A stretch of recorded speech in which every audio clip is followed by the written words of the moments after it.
She was a single mother, doing everything she could. As a single parent, you kind of rise to the occasion. She was someone who was willing to put in that work. She was determined to succeed. All she needed was the right person by her side. This is a man who's mature. He had his own business. He was someone that she could build a relationship with. Until it all came undone. The victim suffered a gunshot wound to the head. We usually call that an execution style. It's a very violent individual who did it. Can the police find her killer? There are so many frustrations. Your chances get slimmer each passing hour. If you don't have any evidence, then there's nowhere to go. Or are they in for a long, cold wait? You never know where that next piece of evidence can come from. Lives change when guilt kicks in. All those years, you could have picked up the phone.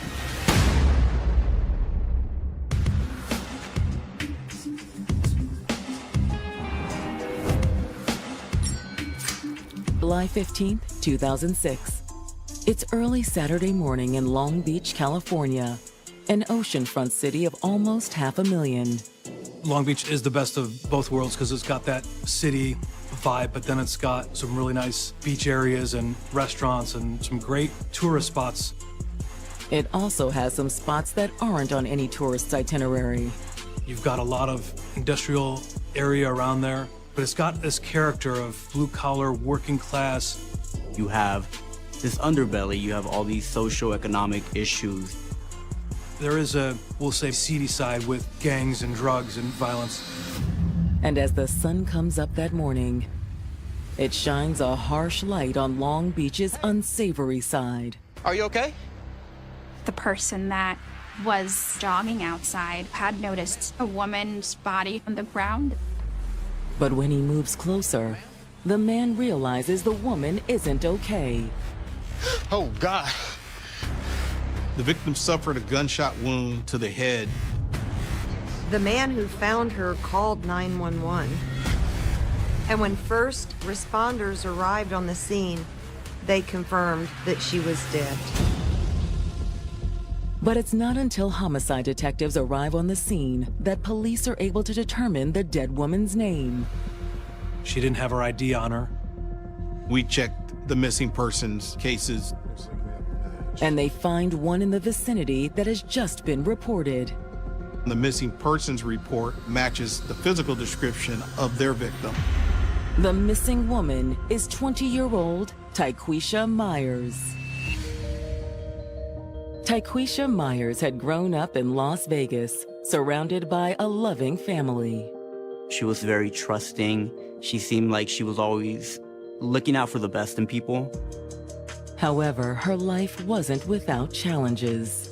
Tyquisha got pregnant at 14. The child's father wasn't in the picture, but still, Tyquisha wanted to have the baby. Being 14 and having a newborn baby and being a single parent, all of those were the odds kind of stacked up against her. You're focused on just trying to build friendships, build connection, learn who you are.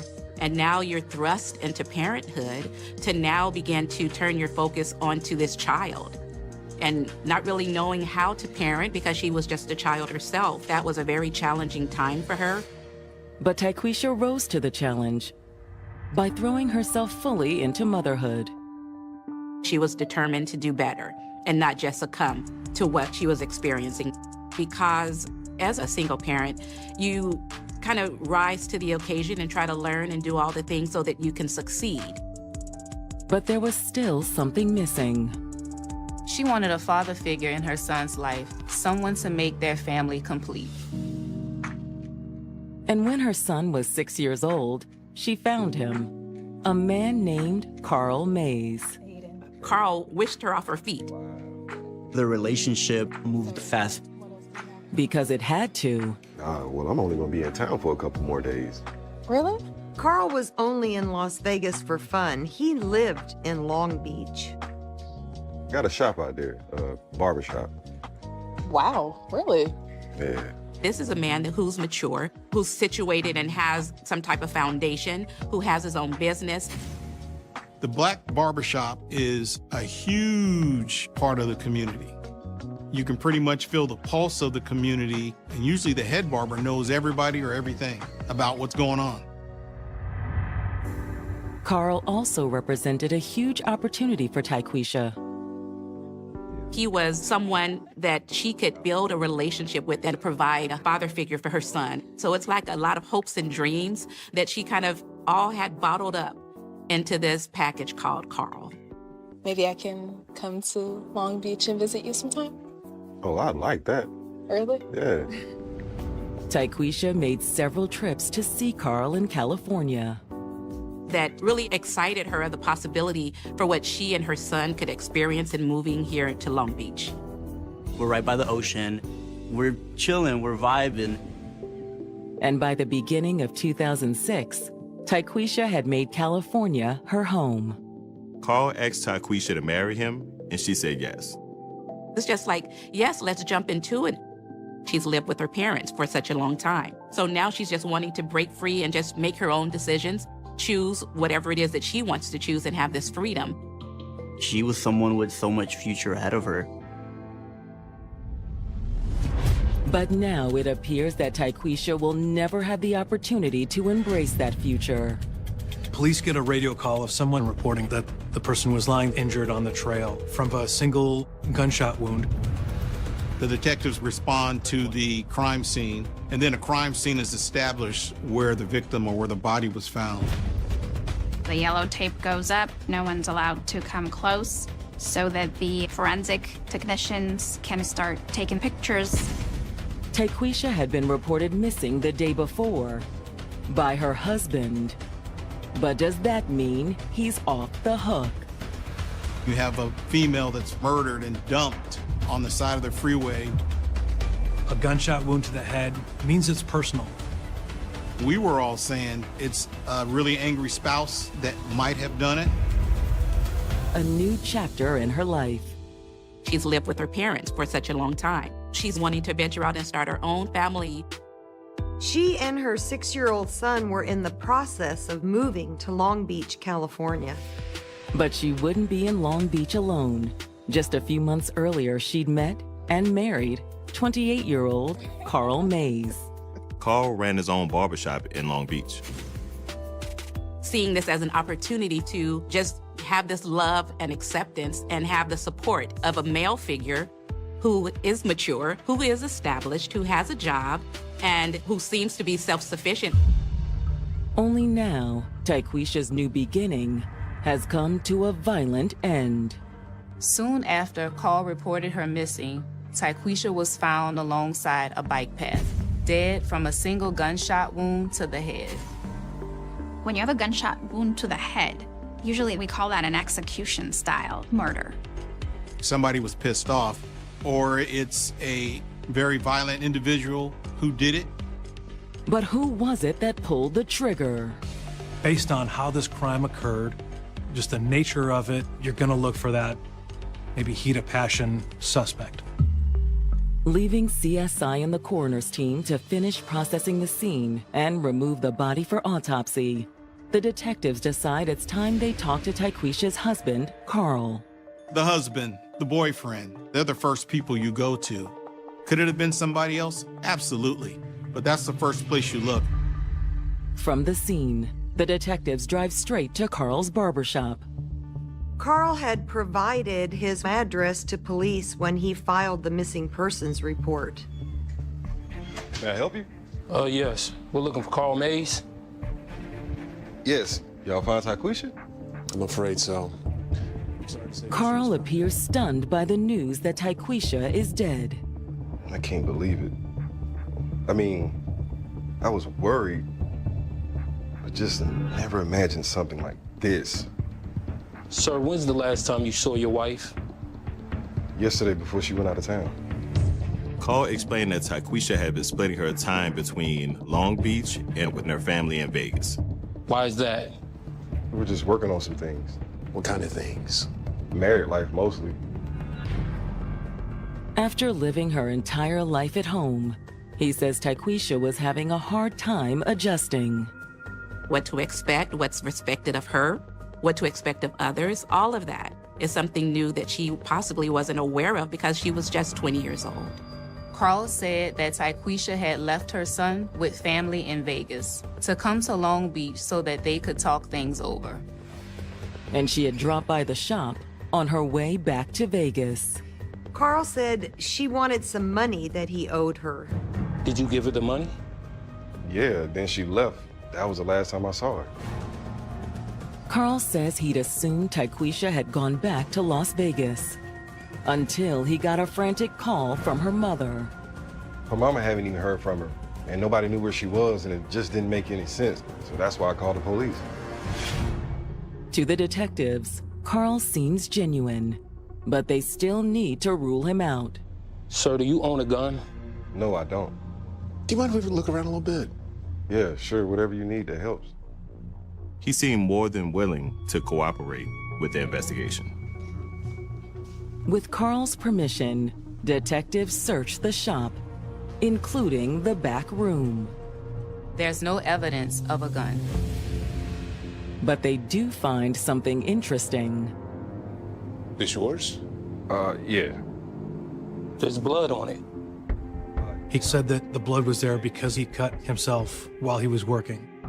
It seems plausible, but detectives want to make sure. Do you mind if we take it with us? Yeah, we'd like to run some tests. Yeah, sure. I'll bag it and take it to the cruiser.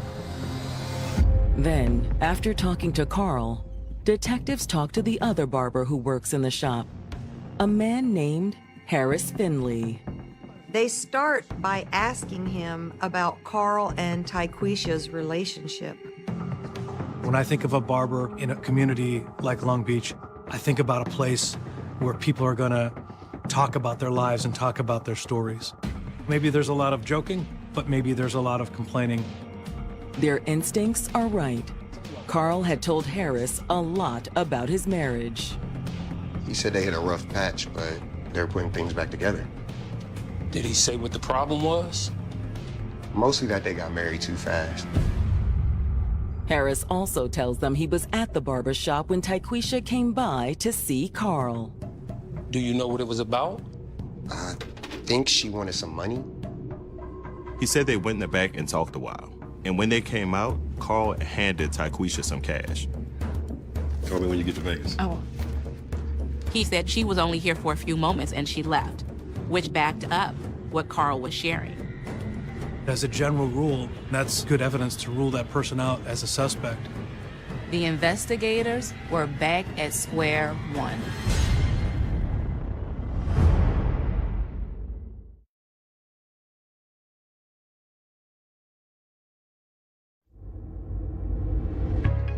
Detectives investigating Tyquisha Myers' murder have all but ruled out her husband, Carl Mays.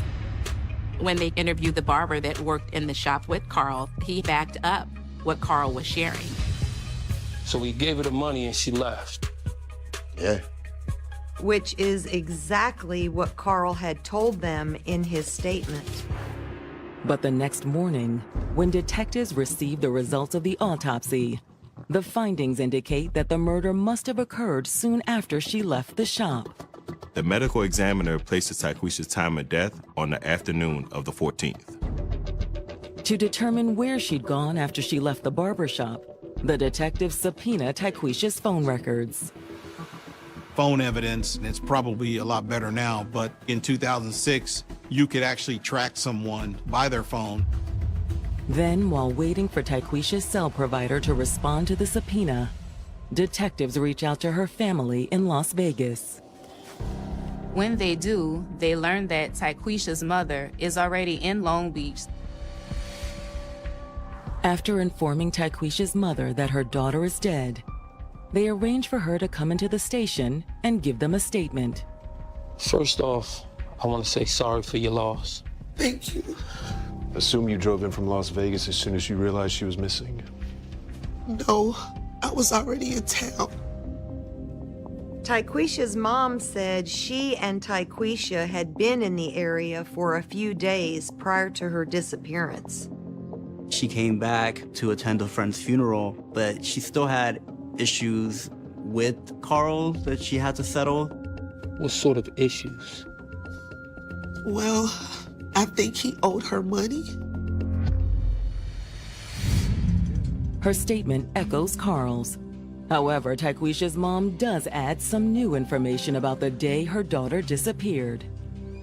Tyquisha's mom dropped her off at the barbershop. And she left with you? No. She said she didn't know how long she would be. She stated that Tyquisha was planning to see another friend in Long Beach after she left Carl's. She said she would either get a ride with them or Carl would take her. That was the last time she heard from her daughter. Tyquisha's mother says she first realized something was wrong when Tyquisha wouldn't answer her phone. I can just imagine trying to call and do all the checking to see what happened to her and not able to find her. Tyquisha never answered. But the following morning, she'd gotten a hold of Carl. She's not answering the phone? No. Okay, I can call the police. To be honest, I was surprised that Carl offered. Why is that? Tyquisha and Carl were in this relationship where it didn't seem like it was going very well. They had some personal disputes. Carl mentioned their issues when detectives spoke with him. But according to Tyquisha's mother, he hadn't told them the whole story. The first time she came home after the wedding, I could tell there was trouble. Her family says that she would show up with a lot of bruises. They knew something was happening. The mother wanted to put a stop to the relationship immediately. But she says that Tyquisha denied the abuse, at least initially. She said she fell or something. She always had an excuse. It can be very hard for victims of domestic violence to come forth and be honest about what's happening to them. There can be a lot of embarrassment. Eventually, Tyquisha had finally opened up and admitted the truth. Tyquisha told her mother that Carl would sometimes lose his temper and get violent with her. And Tyquisha's family finally convinced her to break things off, at least temporarily. Tyquisha made the decision, from the support of her family and friends, to be able to put a pause on that relationship because she knew she deserved better. She took her son and moved back to Las Vegas.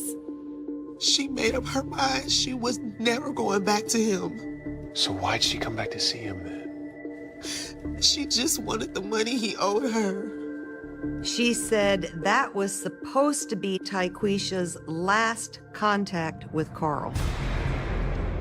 Had that final meetup cost Tyquisha her life?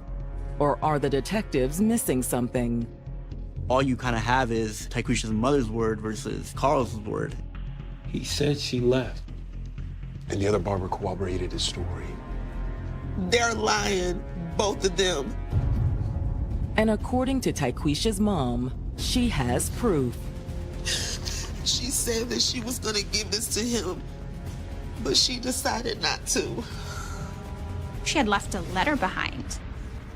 The note kind of details how hard life has been for her ever since she met Maze. One particular part details how it was a very controlling relationship. But that wasn't all she said. She actually indicated that she did not want to be around him and that she was happy to leave him. She felt like she needed to escape. The last thing that she wrote was that I was scared for my life. For emotional and physical abuse. It's all detailed in a letter that Tyquisha's mother provided to detectives. That note is a huge piece of evidence to paint a picture of their relationship. And the last line of the letter all but names Carl as her killer. Tyquisha closed the letter by stating, "I was scared for my life." As an investigator, it really focuses your efforts into closing in on this person. However, there's something standing between the detectives and an arrest.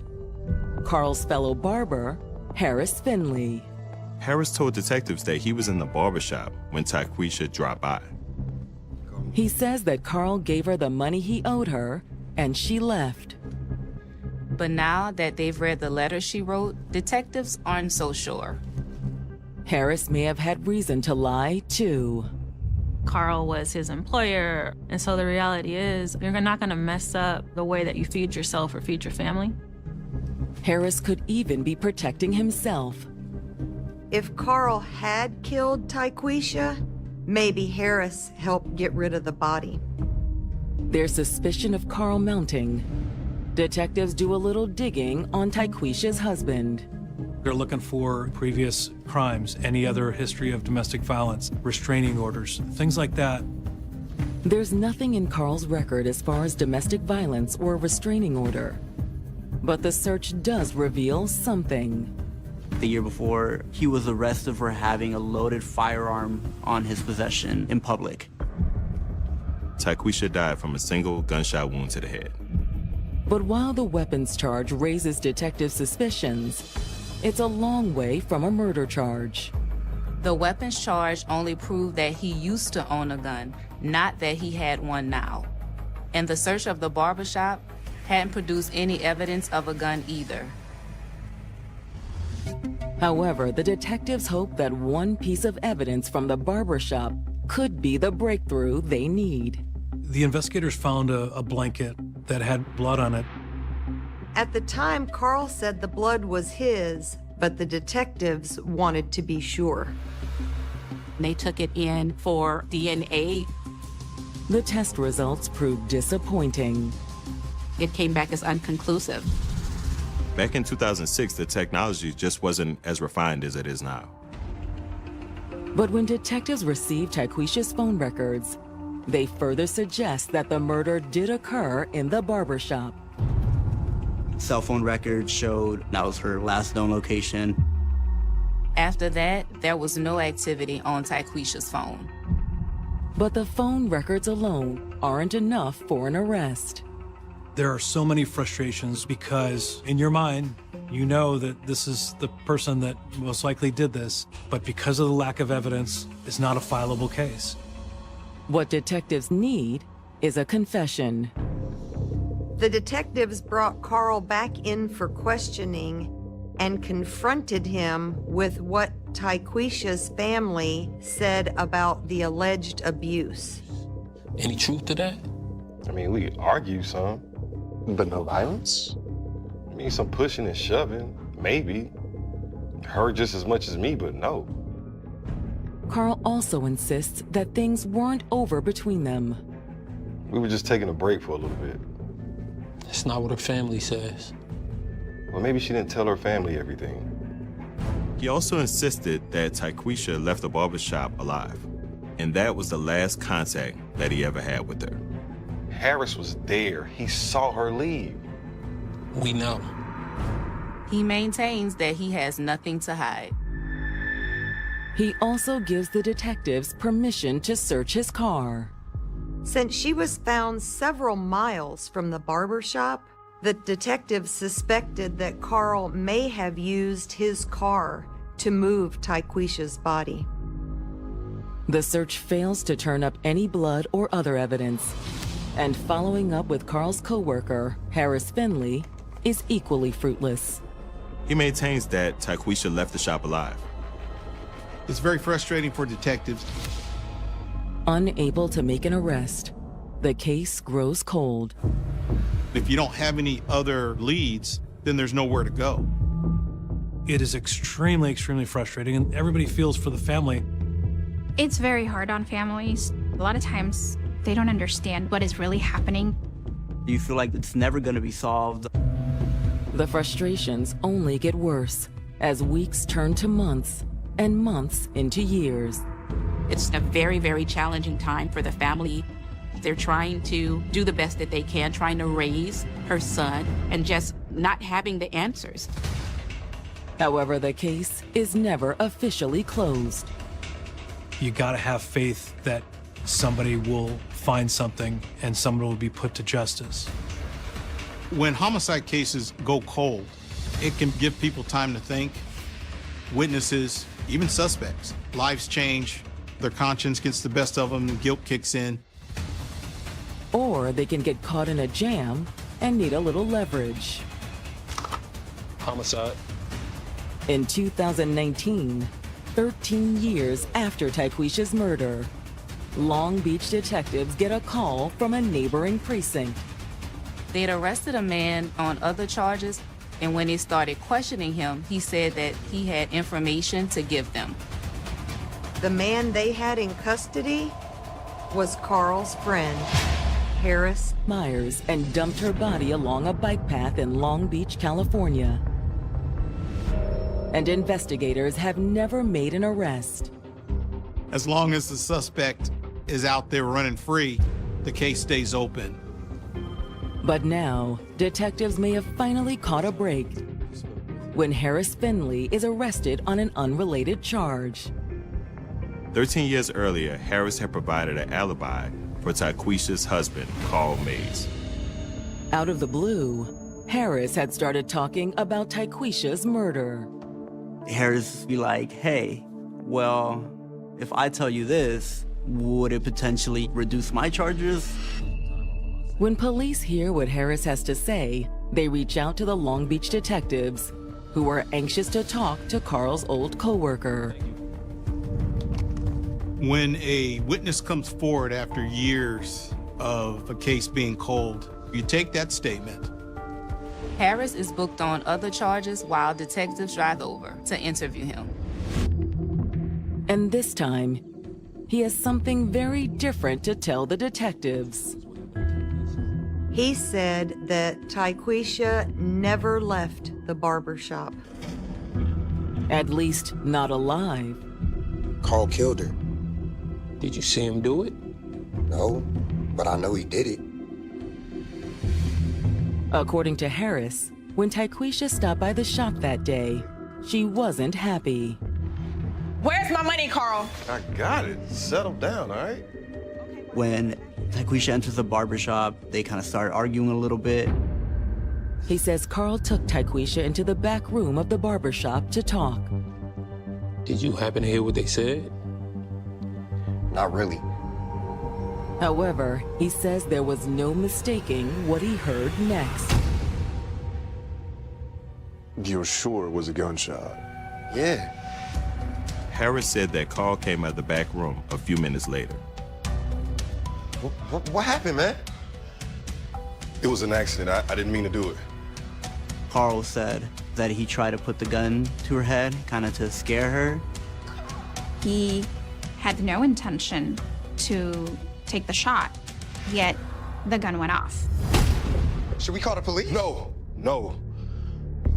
Carl said if anybody comes around asking any questions, you didn't hear anything, you didn't see anything, nothing happened. Harris admits he'd done what Carl asked. Why is that? Because he had just killed someone. We're talking about a witness that was in fear for his life. But had that fear bought more than his silence? You help him move the body? Nah, man. I had nothing to do with any of that. Detectives aren't sure if they believe him, but Harris's statement gives them the piece that they've been missing. The witness statement matches the victim's injuries, matches how it could have happened. It matches the phone data. So everything is tied together. But after 13 years of silence, can detectives believe him?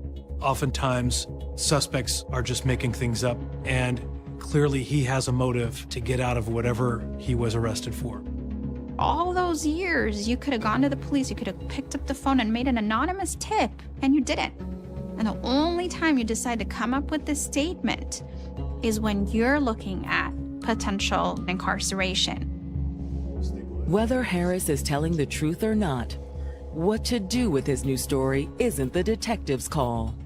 You take that statement, and then as a detective, you give that information to the district attorney, and the DA is the one that has to convince the jury that what the witness is saying is true. The prosecutors are open to cutting Harris a deal, but they're going to need something in return. When somebody comes forward with this type of information, they're going to have to go the full length on ensuring that that information is used in the court case, which more than likely will be testifying. Will his testimony alone be enough to ensure a conviction? The defense attorney is going to try to discredit your witness. If the reason he didn't speak 13 years before is because he was afraid for his life, then what changed? A vulnerability to cross-examination isn't the only weakness in Harris's story either. That type of information is not the smoking gun in this case. It could help, but it's witness testimony, which tends to be low on the totem pole in terms of evidence. Luckily, detectives have one more piece of the puzzle. Back in 2006, the detectives had recovered a blood-stained blanket from the barbershop. At the time, DNA testing had been unable to determine if the blood was Tyquisha's. The capabilities of DNA testing have progressed quite a bit over the years. But will a second round of testing confirm what detectives long suspected? They ran it, did the test, and they were able to say this blanket had her blood. That DNA, it actually sealed. Believe they finally have enough evidence to make an arrest. DNA testing has determined that the blood on the blanket found in Carl's barbershop belongs to Tyquisha. And it isn't the only thing detectives have to connect Tyquisha's husband, Carl Mays, to her murder. Carl's co-worker, Harris Finley, said he heard a gunshot after Carl took Tyquisha into the back room of the barbershop. The witness statement is actually the icing on the cake. On September 13th, 2019, detectives finally take Carl Mays into custody. But when they get him into the interview room, he still denies having anything to do with Tyquisha's death. I'm the one that reported her missing. Why would I do that if I killed her? Harris said you did it. He heard the gunshot. The detectives tell him that his former coworker had changed his story. He said that he's lying. And the blood on the blanket? You said it was yours. And we know that's a lie. Now backed into a corner, detectives give Carl one more chance to come clean. Come on, man. Do yourself a favor. Somebody that's remorseful, or you get somebody that's confessed, that goes a long way. But Carl is through talking. Nah, I need my lawyer. He asks for a lawyer, effectively ending the interview. Even without a confession, detectives are able to book Carl on murder charges, and Tyquisha's family rejoices at the news. It was a lot of crying and releasing of all of the emotion that has been building for those 13 years. However, for the patrons of Carl's barbershop, the arrest comes as a shock. When you're going to the barber shop and have a friendly face that you see all the time, you never picture that that person can take a life. And so it must be a scary thing for the community. And when the case goes to trial, they're still wondering, is Carl a cold-blooded killer? Once that person steps foot in the courtroom, all eyes are on them. While Carl looks on from the defense table, the prosecutors lay out the case against him. Prosecutors have to make sure that, they have enough evidence that the charges that they're presenting are going to stick. They have the family's allegations of abuse, Tyquisha's phone records that last place her at the barbershop, and they have her blood on the blanket from Carl's storeroom. They also have a star witness. Harris Finley takes the stand and testifies that when Tyquisha came by the shop that day, Carl took her into the back room. He recalls hearing a loud pop in the background and then Carl coming out. But Tyquisha never came out. Carl shot and killed her in that back room. Harris doesn't know exactly why he did it, only that Carl and Tyquisha had been arguing over money. However, the prosecution believes that money was only part of it. I need my money, Carl. If you wanted something from me, you should have stayed. He could have been holding in some kind of anger or rage. Until it suddenly and violently came boiling out.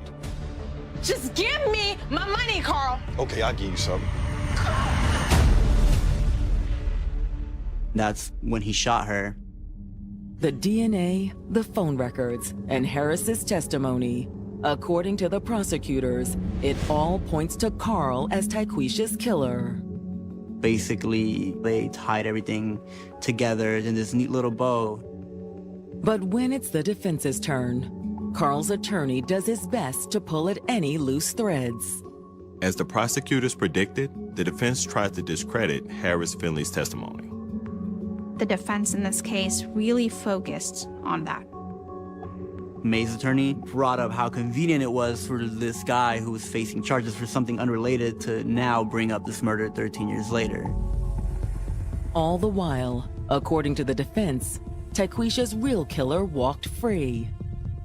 What May's attorney was essentially trying to argue was that police dropped the ball again and again. They weren't diligent enough to go and find who actually did this. When the case goes to the jury, they find Carl guilty of second-degree murder. The reason you get second degree instead of first degree is because they just couldn't prove intent. It might have been an intentional killing, but it might have been more in the heat of the moment. The DA's office works off of the evidence that they can prove in court, and we're lucky they didn't get just manslaughter. When it comes time for sentencing, the family argues in favor of the maximum sentence. It's one thing for a crime to be a heat in the moment and you have immediate remorse, but it's another thing to not come forth and be honest about it. So there's a significant amount more of malicious intent. And Tyquisha's mother had some harsh words for her daughter's killer. Her mom pointed out that she wasn't gonna forgive him. He took her baby away from her, and that each year that he spends in jail, she hopes that haunts him.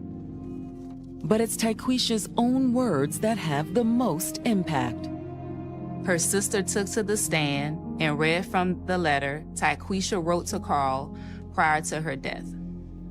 It was essentially describing in detail why she couldn't bear to continue the relationship with Mays and why she wanted this new life, this new start. Carl appears unmoved by Tyquisha's words. When the family was speaking, I don't think Carl really ever showed any remorse. However, when the judge hands down his sentence, it appears that the family's passionate plea did have an impact. He gives Carl the maximum sentence, 41 years to life. Which means he'll be in his late 60s, early 70s, or even in his 80s before he comes up for parole. That's if he survives prison. When the sentencing was handed down, it's finally over. It's been a long time coming, so there's a sense of relief. The family also feels a sense of gratitude. It's sad for the families to have to wait, but as long as that case is solved, then hopefully it gives the family some closure. But even if Tyquisha finally has justice, her family still grieves her loss. Supposed to be the weekend getaway of a lifetime in the heart of the Lone Star State. They came to Houston to party and enjoy the nightlife. He was doing what guys usually do, get girls, have a good time. But the party's over when a shooting starts. There were gunshots ringing throughout the neighborhood. Harris County 911. I don't know where I'm at, but they shooting. I'm scared. He's shot multiple times, in the chest, the arm, just everywhere. This was a very dire situation. Were these tourists simply victims of bad luck? Or were there more sinister factors at play? What? I remember just thinking to myself, like, this can't be happening. How? Why? It just didn't make sense. This person isn't even from the city. As detectives work to unravel this mystery, they will learn trust is a luxury few can afford. This was a very toxic situation. Come on. I think it's a passion-fueled, jealousy-fueled crime. We got anybody dead now from a certain type of way. I have no problem. I didn't know any of these people had. Sometimes it takes a long time to get to the truth, but that's what we did here. This was a cold, calculated murder. June 28th, 2021. It's not yet daylight in Houston, Texas, a city that attracts millions of tourists every year to enjoy its sports, restaurants, and world-class nightclubs. Houston is a large city, and we have a very vibrant nightlife. It is an attraction, especially down in the southwest part of Houston. If you come to Houston, you're gonna be welcomed, you're gonna enjoy a lot of great food, a great time, great party atmosphere. But in the early hours of this Monday morning, the city is suddenly thrown into chaos. Just around 3 a.m., there was an influx of 911 calls. Harris County 911. We think we might have just heard gunshots. Oh my God, somebody shoot me. They're still shooting right now? I'm scared. I'm in the back of my car. For sure. By the sound of the reports, at least one person has already been injured. Please, I'm welcome. Hurry up, please. Police race to the scene of the crime, a home in the affluent Houston neighborhood of Old Oaks. It's a quiet neighborhood. This is unusual to have this type of disturbance. When officers arrived, they were fully prepared to confront an armed shooter. But instead, they only find the aftermath of the violent attack. They see this young man in dire need. He's shot multiple times, in the chest, in the arm, just everywhere.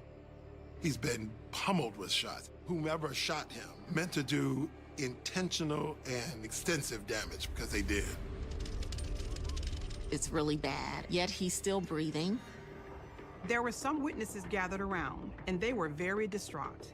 The young man's friends identify him as 28-year-old Gregory Moore. Gregory Moore was losing blood fast. They wanted to get him to the nearest hospital so that he could get to the emergency room. Time was of the essence if they were going to save this man's life. New York native Gregory Moore's outgoing personality and warm-hearted demeanor meant he had no trouble making friends. He was a great, great friend. You could never just be mad at him, even when you wanted to be. You know, he just made you laugh. He was funny. He was a goofball. He was just one of those guys who seemed like he could get along with anyone, always the life of the party. But Gregory wasn't just the life of the party. He was also a dedicated father. We had a family young. He was an amazing dad. He was not the disciplinary. He was the fun parent. He was the kind of parent that would be like, it's raining out, don't go to work today, let's stay home and watch movies. Or let's put a bunch of blankets on the floor and let the kids just do what they want. However, as much as Greg loved his children, the pressures of parenthood put a strain on his relationship with their mother, Tatiana Anderson. We were together for 10 years, so time took its course on our relationship, and we kind of had to separate to figure ourselves out. Greg started to date other people and had a child with another woman in 2018. By the summer of 2021, Greg was focused on being the best parent he could be and building his career. He used to work the night shift. He was a community technician, so he was on the front line with the population that is undeserved the most. He had gotten to a place where he didn't know if that was something he wanted to continue to pursue. So he was thinking of going to trade school and just trying to build from that. He was talking about opening a business. And in June of that year, Gregory decided to take a well-deserved break from the stresses of life by planning a trip with his closest friends. Gregory and his friends came down to Houston to have a good time, have a boys' weekend, and just enjoy themselves. They rent a high-end rental in Houston, Texas, and prepare for a few days of R&R and social get-down. But instead of enjoying a weekend savoring the sights and sounds of a new city, the group's dream vacation has just become a waking nightmare. Police responded to a string of 911 calls and found Gregory Moore unresponsive and losing blood fast. He has multiple gunshots, including his neck, his back, his arms, his chest. His carotid artery was severed. His lung was punctured. Just horrible injuries. He's clinging to life and barely has a pulse. Paramedics rush Gregory to the nearest hospital, hoping for a miracle. His life essentially at this moment is hanging in the balance. In the summer of 2021, Brooklyn resident Gregory Moore was enjoying a weekend in Houston with his closest friends. He's young, black, handsome, trying to be successful, trying to make it. When Gregory Moore and his friends rented that Airbnb in the suburbs of Houston, they thought that they were going to have a fun, ritzy, exciting weekend. But just 2 days into their trip, the group's vacation has just turned into a catastrophe. One of his friends had called me, and he was hysterical. And he was like, Greg has been shot. That's it. Nothing else. I'm hundreds of miles away. I didn't know what to do. En route to the hospital, first responders discover he's been shot at least 10 times. For the whole night, I sat on the couch. And I just waited. And me and his mom were texting, and she was like, oh, he was in ICU and he was gonna live.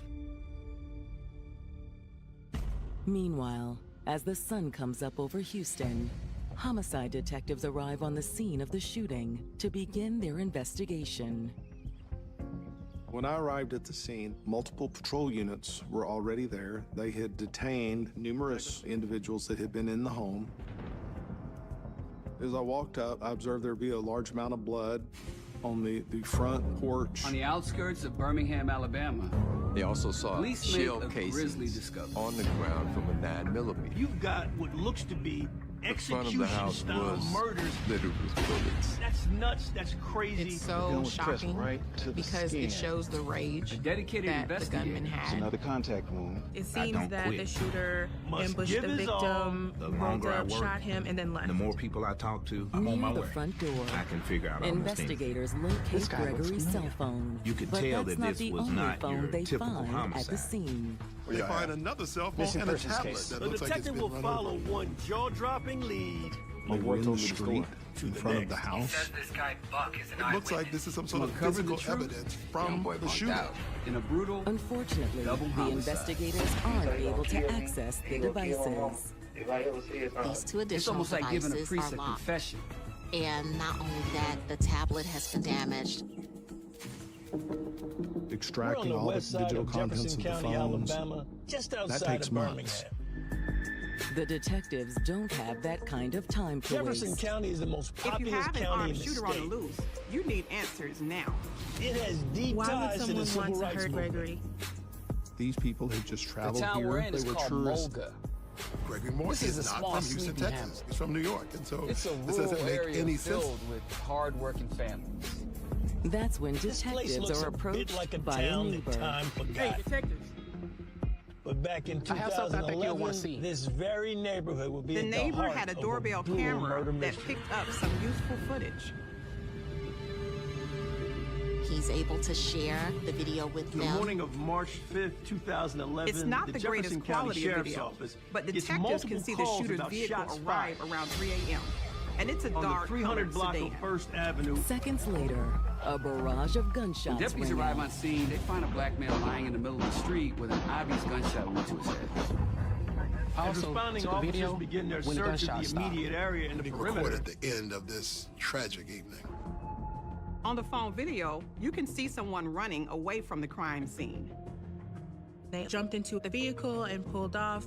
However, the cell phone video is too dark to identify exactly who this person is. They aren't able to make out the vehicle's license plate from the video either.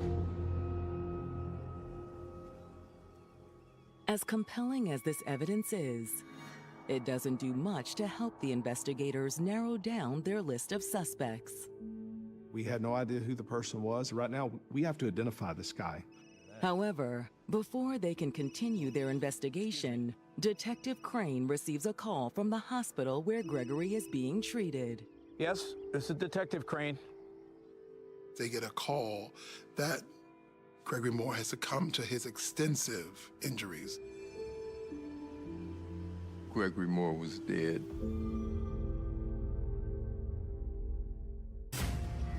Houston detectives investigating the shooting of 28-year-old tourist Gregory Moore have just learned that he succumbed to his injuries.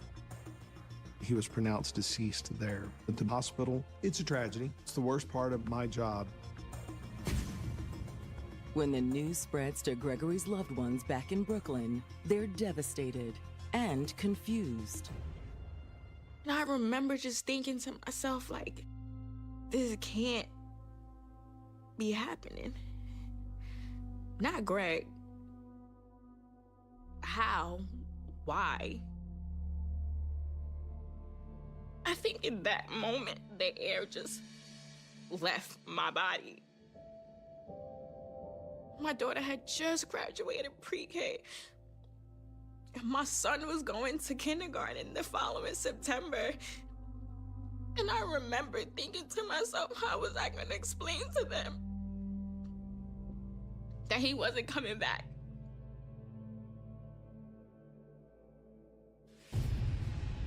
Gregory had flown down to Houston with 3 friends, Raymond Gibbs, Clayton Barnes, and Troy Walsh. And the investigators' next move was to speak to them to see what they knew.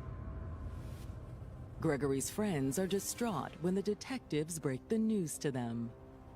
Well, here's the deal. Gregory didn't make it, okay? So, we're gonna do what we can to figure out who and why, but it's gonna require some help from y'all, okay? Gregory's friends are distraught. This was supposed to be a fun weekend in Houston. They came all this way just to have a good time. The detectives asked Greg's friends if they have any idea who the shooter was. Is there anything you can think of that would help us in identifying? The friends explain they'd only been in Houston for a couple of days. We got out Saturday around 3 o'clock. They went out Saturday night to have a good time. Did y'all have any issues with anyone Saturday night? No, we had no issues with anyone. In fact, Gregory's friends say he'd hit it off with someone at the bar that night. We learned that the victim had met a female at a club the previous night, on Saturday night, the same night they arrived. My friend met these girls, and I guess we talked to them, and then I took one of the girls' numbers, he took one of the girls' number. The woman Greg exchanged numbers with was named Stacy, and her friend Michelle exchanged numbers with Clayton. They were doing what guys usually do, talk to girls, get girls, have a good time for the weekend. The following night, Greg invited Stacy over to the rental house to keep the party going. They were all just partying and having a good time. There was some more flirting happening between Greg and Stacy. And eventually, Stacy suggested that they go pick up Michelle. My friend wanted to come pretty much to the place, so we're like, okay. Greg asked me if I wanted to drive, and they're gonna come with me. I'm like, cool. And so they left the Airbnb, traveling back down into Southwest Houston. But along the way, their plans changed when Michelle decided to stay in for the night. Her friend decided she wasn't coming anymore. Okay. We're like, all right, cool, whatever. And that ultimately led to them turning around and driving back up to where the Airbnb was located. By the time they made it back, Clayton was feeling hungry. So he decided he was going to go pick up something to eat. Have a good night. We get back here, and I'm like, y'all not gonna lie, I'm starving. They're like, all right, cool, we're gonna go inside and lay down. Okay. I'm like, that's cool. So I literally drive in the front to drop them off, and they walking. Clayton says as Greg and Stacy approach the front door of the Airbnb, all hell broke loose. That's when they are ambushed. I see a guy just running from the side of the grass, and I see a little flashing light, and then all I heard was shots going off. Clayton took cover and dialed 911. Someone hurry up, please. Everyone knows what happened to Gregory, but where was Stacy? The kids in the house did not know where the girl had gone. That caused us concern. We don't know who this girl is or what has happened to her. There is not a last name, unfortunately. Did she run away? Is she with the perpetrator? So detectives start exploring all avenues to track Stacy down. Stacy's friend Michelle was at the club with her the night she met Greg and his friends. Michelle and Clayton had exchanged numbers. Clayton gives the police Michelle's number. She agreed to come in and speak with them about this. Thank you for coming in. You're welcome. We obviously want to talk to you about an incident that happened this morning early. And there's no sense in being all around the bush. Tell me what happened. Michelle starts by confirming that she and her friend, Stacy Adams, went bar hopping on the night of June 27th. We met some guys from New York. Everybody was having fun. They find themselves on Saturday night at a club, having a good time. They think, oh, good, we got some people to hang out with. The next day, which is Sunday, they were texting us like, do we want to come to the hospital? Stacy was quick to accept the offer, but Michelle says she was more reluctant. I already was like, no, because I don't know them like that.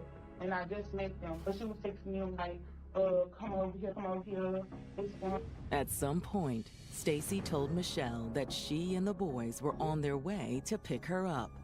I wasn't answering my phone. I was trying to play like I'm asleep because I didn't want to go. They ended up continuing the night without her. But a little while later, Michelle says she heard from Stacy again.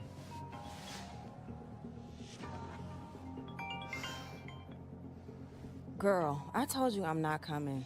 She called her at about 2:45 in the morning, 3 o'clock in the morning, panicking. She was like, y'all can't tell on me, And we like, what you talking about? What's wrong? That's when Stacy dropped a bombshell. She was telling her, y'all have to alibi me out. She was like, my dude killed some boyfriend book. What? Houston police investigating the murder of Gregory Moore have been looking for a young woman named Stacy Adams, who was with Greg during the shooting. Initially, police were concerned that Stacy could be another victim of the crime, but now they have to consider the possibility she was in on it. Now, in speaking with Stacy's friend, Michelle, that possibility seems more and more likely. Michelle admitted her friend Stacy wasn't as single as she presented herself to be. She indicated she received a very frantic phone call from Stacy, and she let her know that her boyfriend had shot and killed one of the guys they had met clubbing. She was like, my dude killed some boyfriend book. What? I know, I'm freaking out. According to Michelle, Stacy went on to explain that her boyfriend James had been spying on her that day. Stacy's boyfriend found out she was messaging with Gregory. He was not happy about that. His name James. I don't know his last name. I wish I knew it. He got to tell his family. He screenshot the message to her and like, you. That's also how James found out where Stacy was. The Instagram app allows you to share your location, so he can literally log into it and see on her locations where she is. The boyfriend was able to track Stacy to where Gregory and his friends were staying by her social media. And when they get to the house, he jumps out, rolls up on the two of them.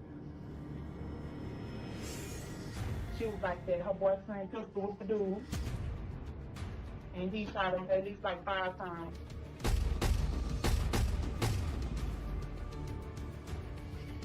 Come with me if you know what's good for you. After the shots stopped, Stacy did leave the scene with her boyfriend. Even though Michelle doesn't know James's full name, she's able to provide the investigators with other useful information. She had a very good idea of where he lived, and through that information, we were able to determine what cars are registered at that address, which came back to matching the car that they fled the scene in. DMV records show that the vehicle in question is registered to a 21-year-old pizza delivery driver named James Ray Lane. They pull his driver's license photo and present it to Michelle. You recognize who this person is? That's James. That's James. Mm-hmm. Okay. Now, detectives have to wonder if the mysterious second cell phone they found at the crime scene belongs to James Lane.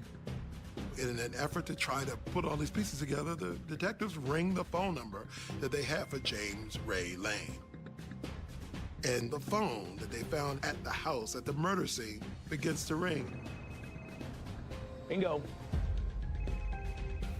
With that, we were clearly able to establish that he was in fact there, and we got to a point where we were comfortable in that James Lane was in fact our suspect. And after we had a warrant for his arrest, then our tactical operations team then began the surveillance. They start by staking out James's home. Police set up surveillance. However, after several days, James does not show up and they are not able to locate Stacy either. Next, the investigators go after their suspect's vehicle. They learn that his vehicle is leased from a local car lot. And when detectives contact the car lot, they're met with a shocking piece of information. The dealership said he's here now. He's here now. Houston police immediately move in to make the arrest. Stacy was there with him too. James was arrested. Stacy was just traveling with him, and she agreed to come to our office and talk to us about what happened. At police headquarters, the investigators placed James and Stacy into separate interview rooms for questioning. They decide that Stacy is the first person that they want to talk to. We might as well jump on off into here, okay? And I'm going to tell you a little bit of what I do. The situation you're involved in, the truth is your best friend, okay? I want you to think about that as we talk about what happened last weekend. Is that a fair approach? Yeah. As Stacy begins to tell her story, it lines up with what the detectives have already heard from other witnesses. Saturday, I went out to this little bar. We got drunk, and I met some guys. She and Michelle met the fellas from New York that night at a club. So we got to exchange numbers. Yeah. Stacy also confirms that she'd hung out with Gregory and his friends at their Airbnb the following night. She admitted to, in fact, being there. She admitted to how she came to know the victim and his friends. But when we got to the real meat and potatoes of the shooting, she had a little different story about it. This is what it's real important. What happens? Okay? She shared with us that, hey, she had no idea who the person was. He was masked up. The dude had on name. Yeah? Okay. What did he say? Nothing. Stacy also denies leaving the scene of the crime with the shooter after he ceased fire. What happened after the shooting? I was in shock. When we went our separate ways. What do you mean with your separate ways? I know. I went to move in the house. Yeah? Okay. And how did you leave? We walked. My brother's out, like, in that area. She said she just walked away and went to her grandmother's house, who lived nearby, and then called people to come get her. The detectives aren't buying it. If you walk to your grandmother's house, give me your grandmother's name, her phone number, maybe even her address. Let's go talk to her, back up your alibi. But she couldn't. Detectives also have the cell phone footage from the neighbor, which they believe shows Stacy getting in James's car and leaving with him. There's also the fact that she told Michelle a very different story than what she's telling detectives now. Her current version of events just doesn't check out. I just straight up confronted her with the fact that that's not true. That part of it is completely fabricated, and we're going to have to do better. Okay, so, Nope. Sometimes it takes a long time to get to the truth, but that's what we did here.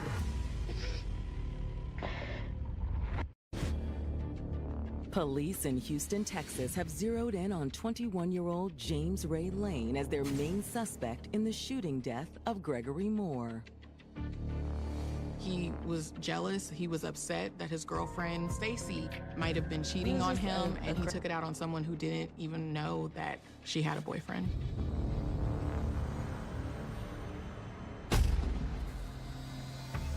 But according to Stacy, James is innocent.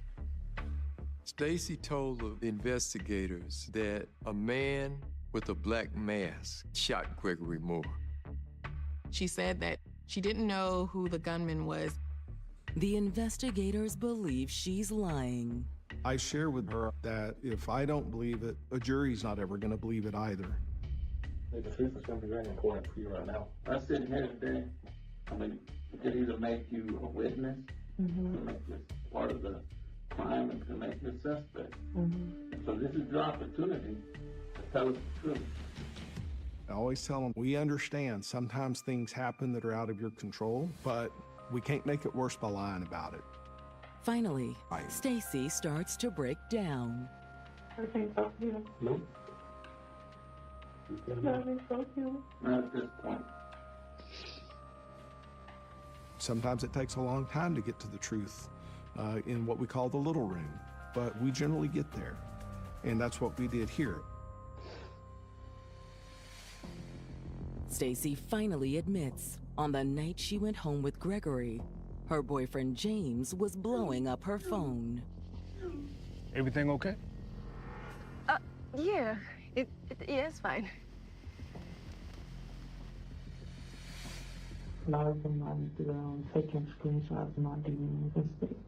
I was really ignoring him because I was having fun at that point. I didn't want to argue with him. Okay. And then he just kept calm and kept it. She's getting text messages from James. He's wondering, where are you? Who are you with? James had gotten into a tablet device that Stacy owned, and that was how he was able to access all her social media, the same tablet police found at the scene of the crime. But Stacy insists she had no idea James was tracking her location. I don't know. I believe probably. Stacy says when James ambushed them outside the Airbnb, she was just as shocked as Gregory. James was clearly upset and jealous.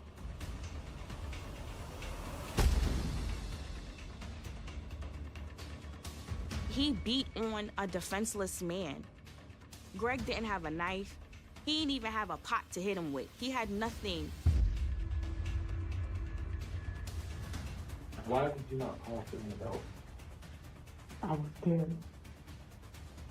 I was still in shock. I never seen nothing like this. Come with me if you know what's good for you. Stacy was in such shock that she actually did leave with James after the shooting.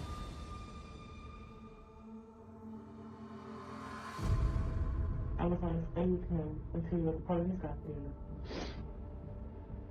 But I was scared. She says that James then dropped her off in an area of southwest Houston called Meyerland. Okay, so you rode into Meyerland and just got out of the car on the street in Meyerland? Yes, because I have people. She was unsure as to where James went or where the murder weapon was. But they get together a few days later and decide to lay low at her cousin's house in southwest Houston. After doing that for a few more days, they make their way to the car dealership, hoping that they can get a new car and drive out of town. And it is at a car dealership that they get busted. I have no problem. I did not end a piece of problem. But is she telling the truth? Now the detectives make their way across the hall to talk to James to try to see if their stories will line up.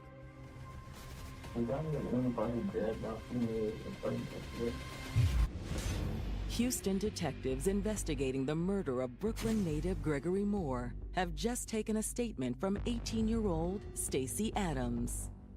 Stacy admitted to her boyfriend James being the gunman, but insisted she had no idea of what was going to go down. Now, detectives are eager to hear James's side of the story. There was a shooting that occurred, and this boy got killed. And I received information, a lot of information, that tells me you may have something to do with that. I'm going to give you an opportunity to tell us what happened. Much to their surprise, he admits that he was on the scene. What made you go that night to the house when the shooting happened? You said, go home. That was my thing.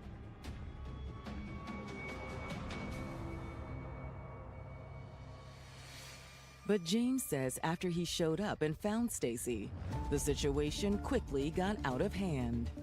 According to James, when he arrived, he told Stacy, "Let's go." Come on. I told her, let's go. What you think you're doing? Taking my girl back home. Get your hands off me. What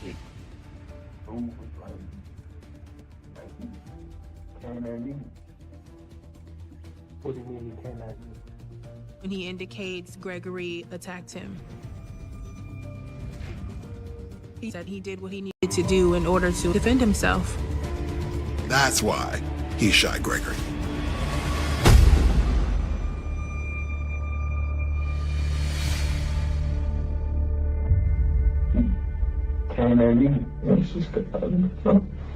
Unfortunately for James, the detectives know he's not being truthful. James told the police, basically, he felt threatened by Gregory Moore. He had the 9mm. He shot Gregory Moore 10 times, killed a man. And so it's astounding that he would try to shift the blame. Well, James, let me stop you. Don't start going down a path of lying, all right? I just lay out to him, these are the facts. This is what we know, and this is your opportunity to tell us what happened. You're going to have to tell us what happened without some crazy story that doesn't make sense and it's not consistent with the evidence, okay? What do you want me to say? I want you to tell me the truth. Yeah, I'll tell you the truth. After a little bit of time, he comes around to the most self-serving truth he can get to, and he asked me and my partner, what would you do if you saw someone handling your woman that way?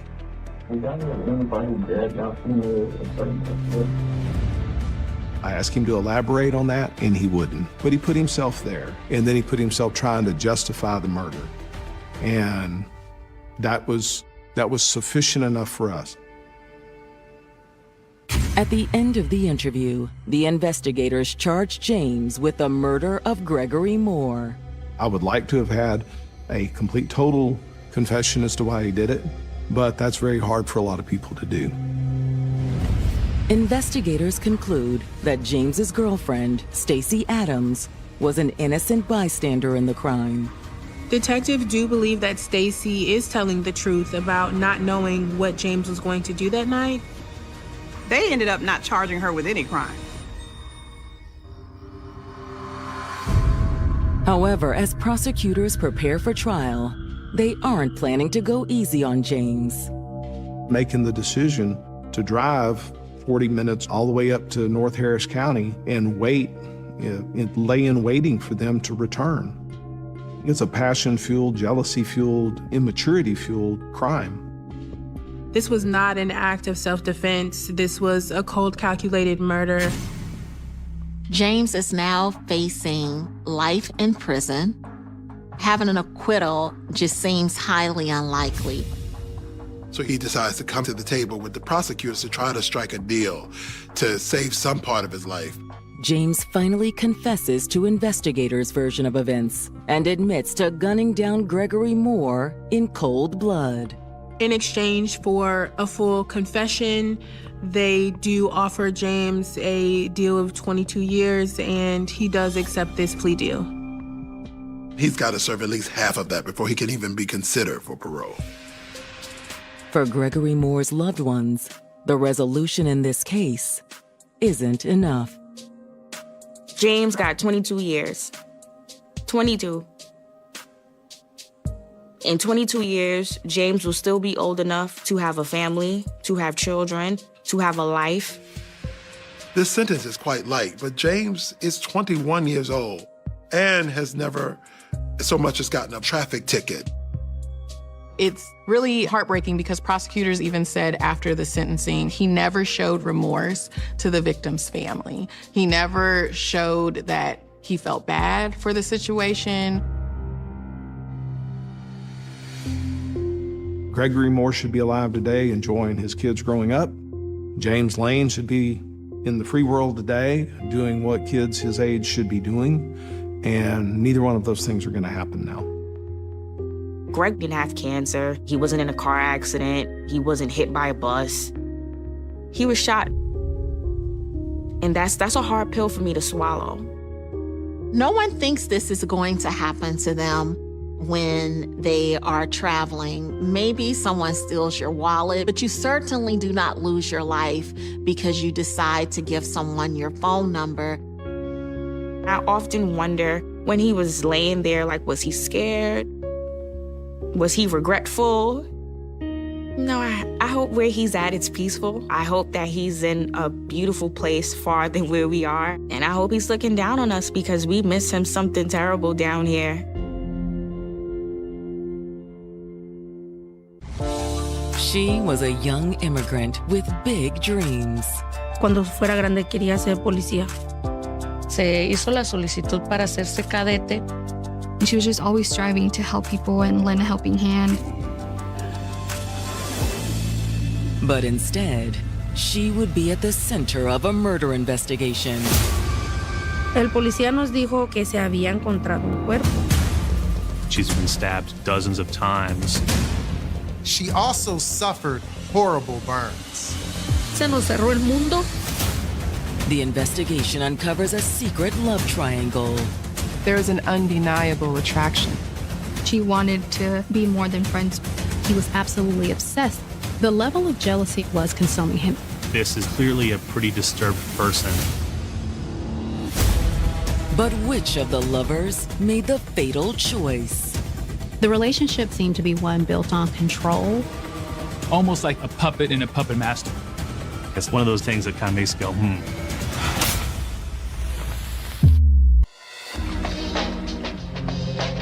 November 3rd, 2016. It's a chilly Thursday morning in Oakland, California, a city of 500,000 located just across the bay from San Francisco. It's considered the blue-collar city compared to San Francisco, but it's probably one of the most diverse cities in California. This is the home of the Black Panthers. You can always feel that history. It has a lot of voice, a lot of activism, a lot of outspokenness. But it also has its share of problems. It's a good city with a lot of positive things, but if you live here, you're going to witness some violent crimes. There's a lot of mud out here, isn't it? Yeah. It must have rained a lot last night. It's a little before noon when a man and his young son are walking through Arroyo Viejo Park. Arroyo Viejo Park is actually a really beautiful place. It's a very pleasant and peaceful area. But as they cross a footbridge over the stream that winds through the park, they're met with a horrifying sight. He saw what appeared to be a body lying in the water. Do you see that? It was a young woman, and she was covered in blood. Shoot, that's a body down there. Steering his son away from the traumatic scene, the man pulls out his phone and calls 911. 911, what's your emergency? Yes, we're hiking down the trail and we noticed a dead body down on the bank. Oakland police arrive within minutes, and they quickly confirm that the woman is dead. It was very obvious that this was a homicide. She was stabbed multiple times all over her body. She'd also suffered horrible burns. Send major crimes, please. When homicide detectives arrive, their top priority is identifying the victim. There was no ID on the body, and her face was badly burned. The first thing we wanted to do was check with any missing persons. Are there any missing person reports in the previous 72 hours? They did a quick search and found a possible match. We came across a missing person by the name of Carla Ramirez.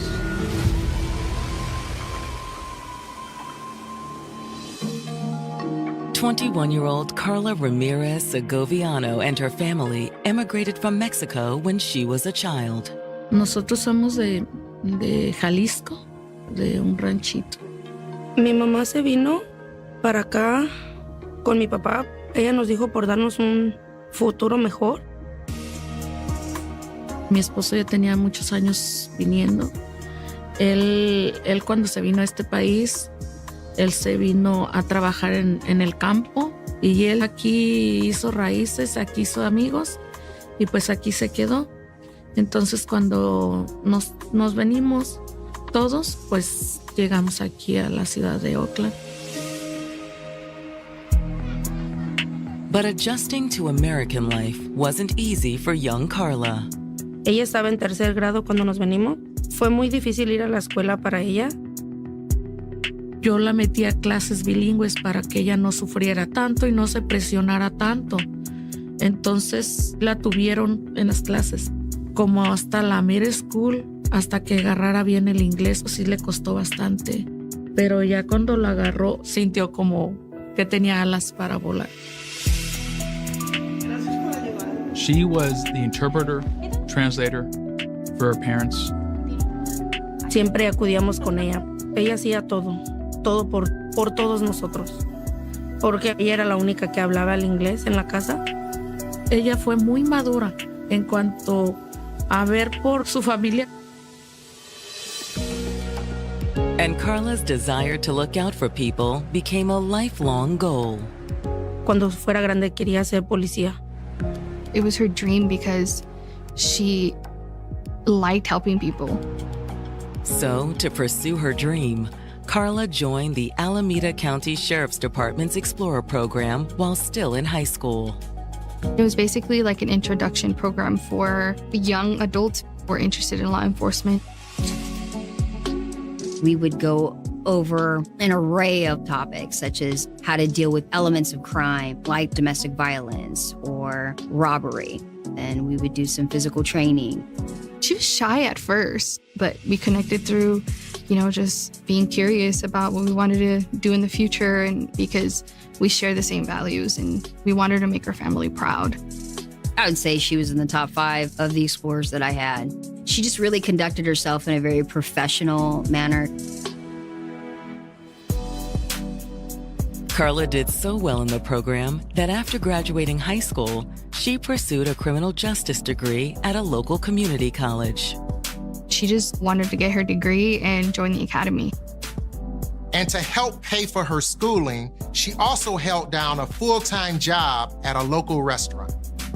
I'd actually recommend either this. She was a cashier, and even there, she wanted to help people.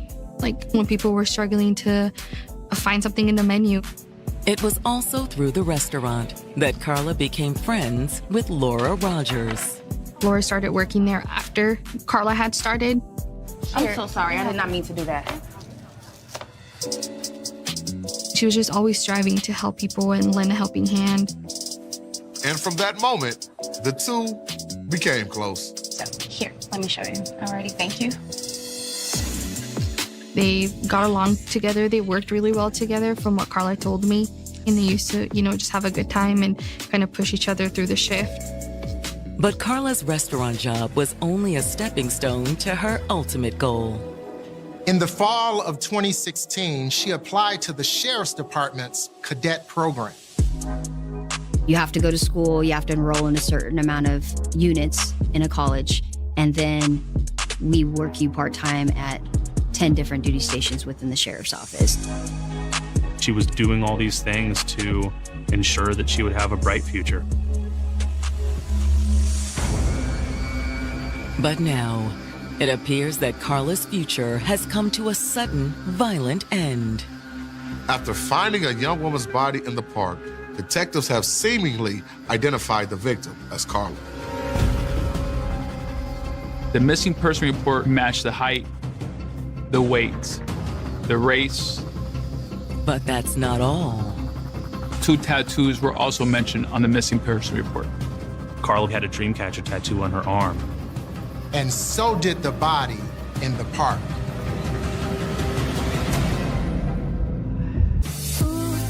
"21-year-old Carla Ramirez Segoviano was a driven young woman pursuing a career in law enforcement. She was going to college for a degree in criminal justice and had just applied to the sheriff's office's cadet program.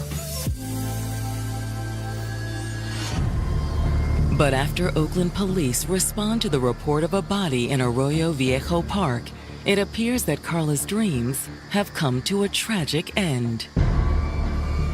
Carla had just been reported missing earlier that morning, and the tattoos listed on the report matched the victim.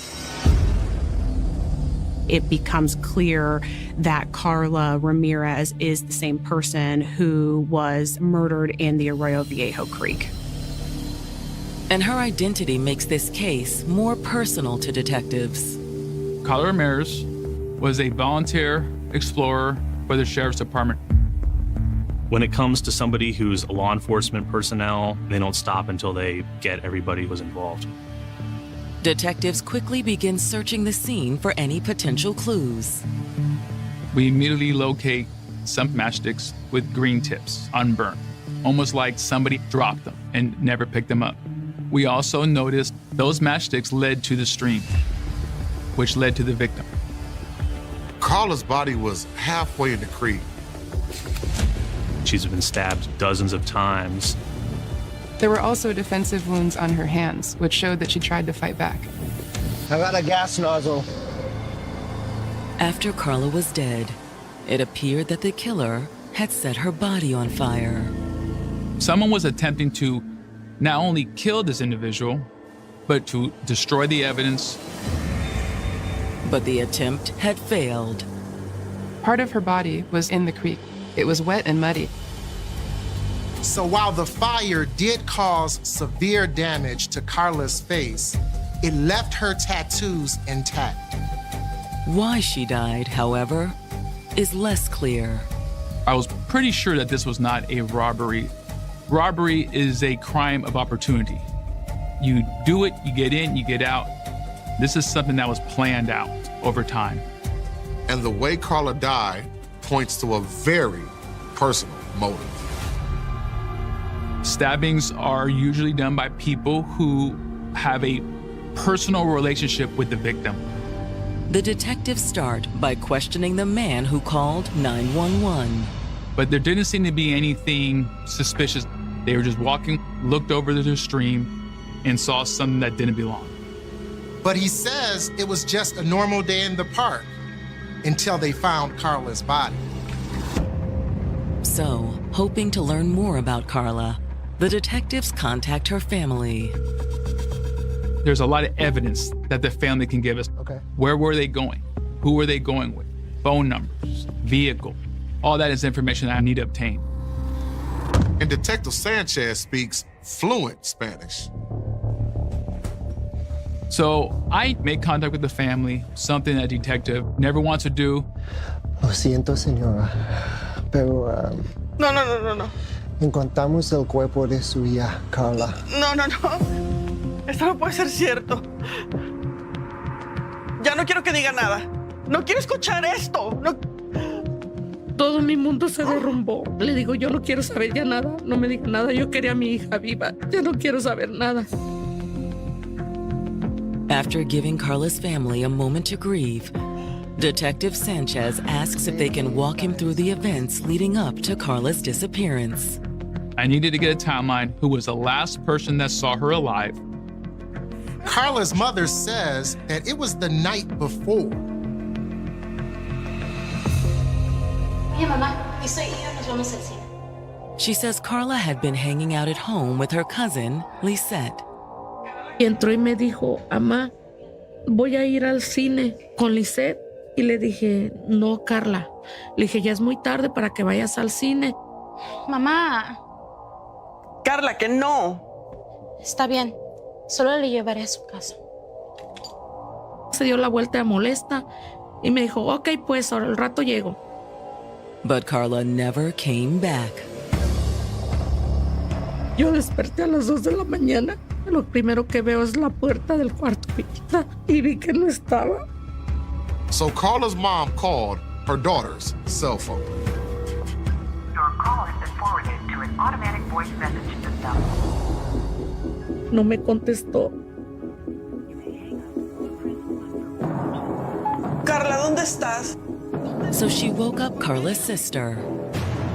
Yo le dije, mándale un mensaje a Lisette a ver dónde están. But since it was the middle of the night, it took 2 more hours for Lisette to get back to her. Lisette, ¿dónde están?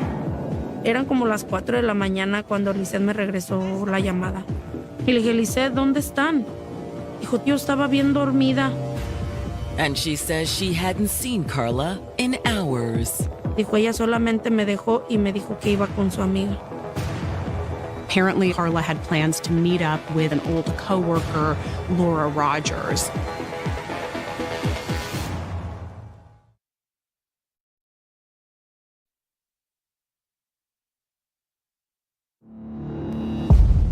Detectives investigating the murder of Carla Ramirez Segoviano are trying to trace the 21-year-old's movements in the hours leading up to her death. According to Carla's cousin, she was planning to meet up with her friend Laura that night. ¿Has visto Carla? Carla's family had tried to reach Laura before reporting Carla missing. Her parents picked up the phone. Pero la hija no estaba. Se había salido. Could there be a second victim somewhere? After wrapping up with Carla's family, the detectives issue a bolo for Carla's car. It's not at the house. It's not at the park. The suspect, more than likely, took Carla Ramirez's vehicle after they killed her. A quick search of the DMV records provides detectives with the make, model, and license plate number. And we're immediately able to put that license plate into what we call license plate recognition, LPR systems. LPRs are automated systems that scan license plates for traffic monitoring and enforcement. So now all law enforcement will be on the lookout for that plate. With everyone on the lookout for Carla's vehicle, the detectives head to the house where Laura lives with her parents. Please come in. think they were expecting us because they were getting calls from the family of Carla. So they invited us into the house. Is there any news? Yes, and I'm afraid it's not good. Have you heard from Laura? I told her that Carla Ramirez is a victim of a killing. She got home a little while ago. Laura, can you come in here, please? Laura came out of her room. We spoke. I told Laura, do you know Carla Ramirez? She said yes. I go, she was found murdered in a park nearby. Oh my God! Oh my God! Do you mind if we have a moment alone with your daughter? Detectives asked if they could speak with her alone because oftentimes there are things people would say to a stranger that they wouldn't say to their parents. She's not in trouble. We just have some questions. It's okay, honey. I'll be right in there if you need me. Okay? All right. I told her how important this is, and she agreed to speak to us. And detectives have a feeling Laura is going to be the key to finding out what happened to Carla. Laura is somebody that Carla would go see after 11 o'clock in the evening against her family's knowledge. I definitely believe that Laura has information that can help us. The question is, will Laura be willing to tell detectives what she knows? One of the first things I asked her is, when was the last time you had contact with Carla Ramirez? I don't know. Maybe about 6-7 months ago. This was totally against the information I was getting, that Carla had visited Laura Rogers the night she went missing. Where were you last night? And when the detectives asked Laura where she had been that night, things got even stranger. She had indicated that she had been with a coworker named Jay, and they had been driving around all night. So tell us a little bit more about Jay. Could Laura and Jay have gone to meet up with Carla that night? Maybe they went to the park to meet and socialize, and something went awry. Something just went sideways. Or is it possible Laura is lying? I'm not really sure. I'm sorry. She couldn't really give us specifics of Jay, couldn't really give us specifics of the vehicle that Jay was driving. She's being very vague and standoffish. You would think if your close friend was just murdered, you would want to help find out who did it. But to detectives, it seems Laura has something to hide. She must know who the killer was and was trying to protect them. Mom. Hoping a change of scenery will help Laura open up, they ask her to come down to the station. It was imperative that we speak to Laura in a different environment, and she agreed to come to the police station. And as soon as they get her into the interrogation room, Laura breaks down. It probably became too real at that point. She starts to cry. She starts to be visibly distraught. Can I talk to my mom? Sure. Detectives believe Laura's request could work to their advantage. They go get her mother. I told her, I believe Laura is a vital witness, and we need this information to find the killer of Carla Ramirez. And she may feel more comfortable speaking with you. They said you wanted to talk to me. Her mother is very worried, very concerned, and says, "What do you know about this?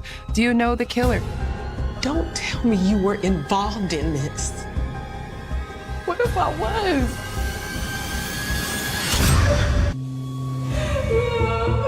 When detectives investigating the murder of Carla Ramirez Segoviano leave her friend Laura Rogers alone in an interrogation room with her mother, their case takes a surprising turn. Detectives are listening in and watching through a two-way mirror. Don't tell me you were involved in this. What if I was? At that moment in time, I knew that we had a possible accomplice, accessory, if not a principal, in the murder of Carla Ramirez. The realization means the investigation needs to go in an entirely different direction. I knocked on the door. I interrupted the mother and Laura speaking. Mrs. Rogers, will you please step out? Is my daughter in trouble? I'm afraid so. I told the mother, Laura is hiding personal knowledge, if not personal culpability in the murder. Then, the detectives officially place Laura under arrest.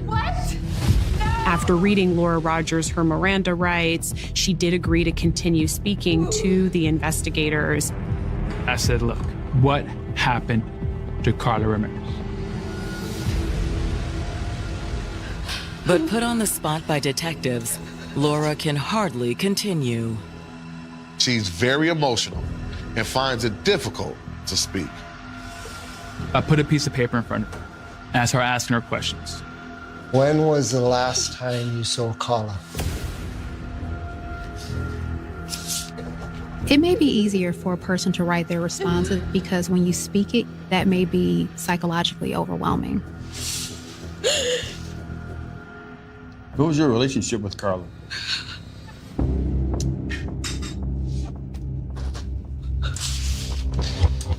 So y'all two were close. Yeah. Okay, so what does that mean more than friends? As Laura and Carla were spending more and more time together, there was an undeniable attraction growing between them that eventually led to them kissing. Thanks for giving me a ride. I don't mind. At all. All right. But Laura says she wasn't entirely comfortable with where their relationship was heading. She was feeling confused and guilty. Because Laura also has a boyfriend, 23-year-old Curtis Taylor. She considered it cheating on him. And eventually, she had broken things off with Carla. I don't know if I can keep doing this. What do you mean?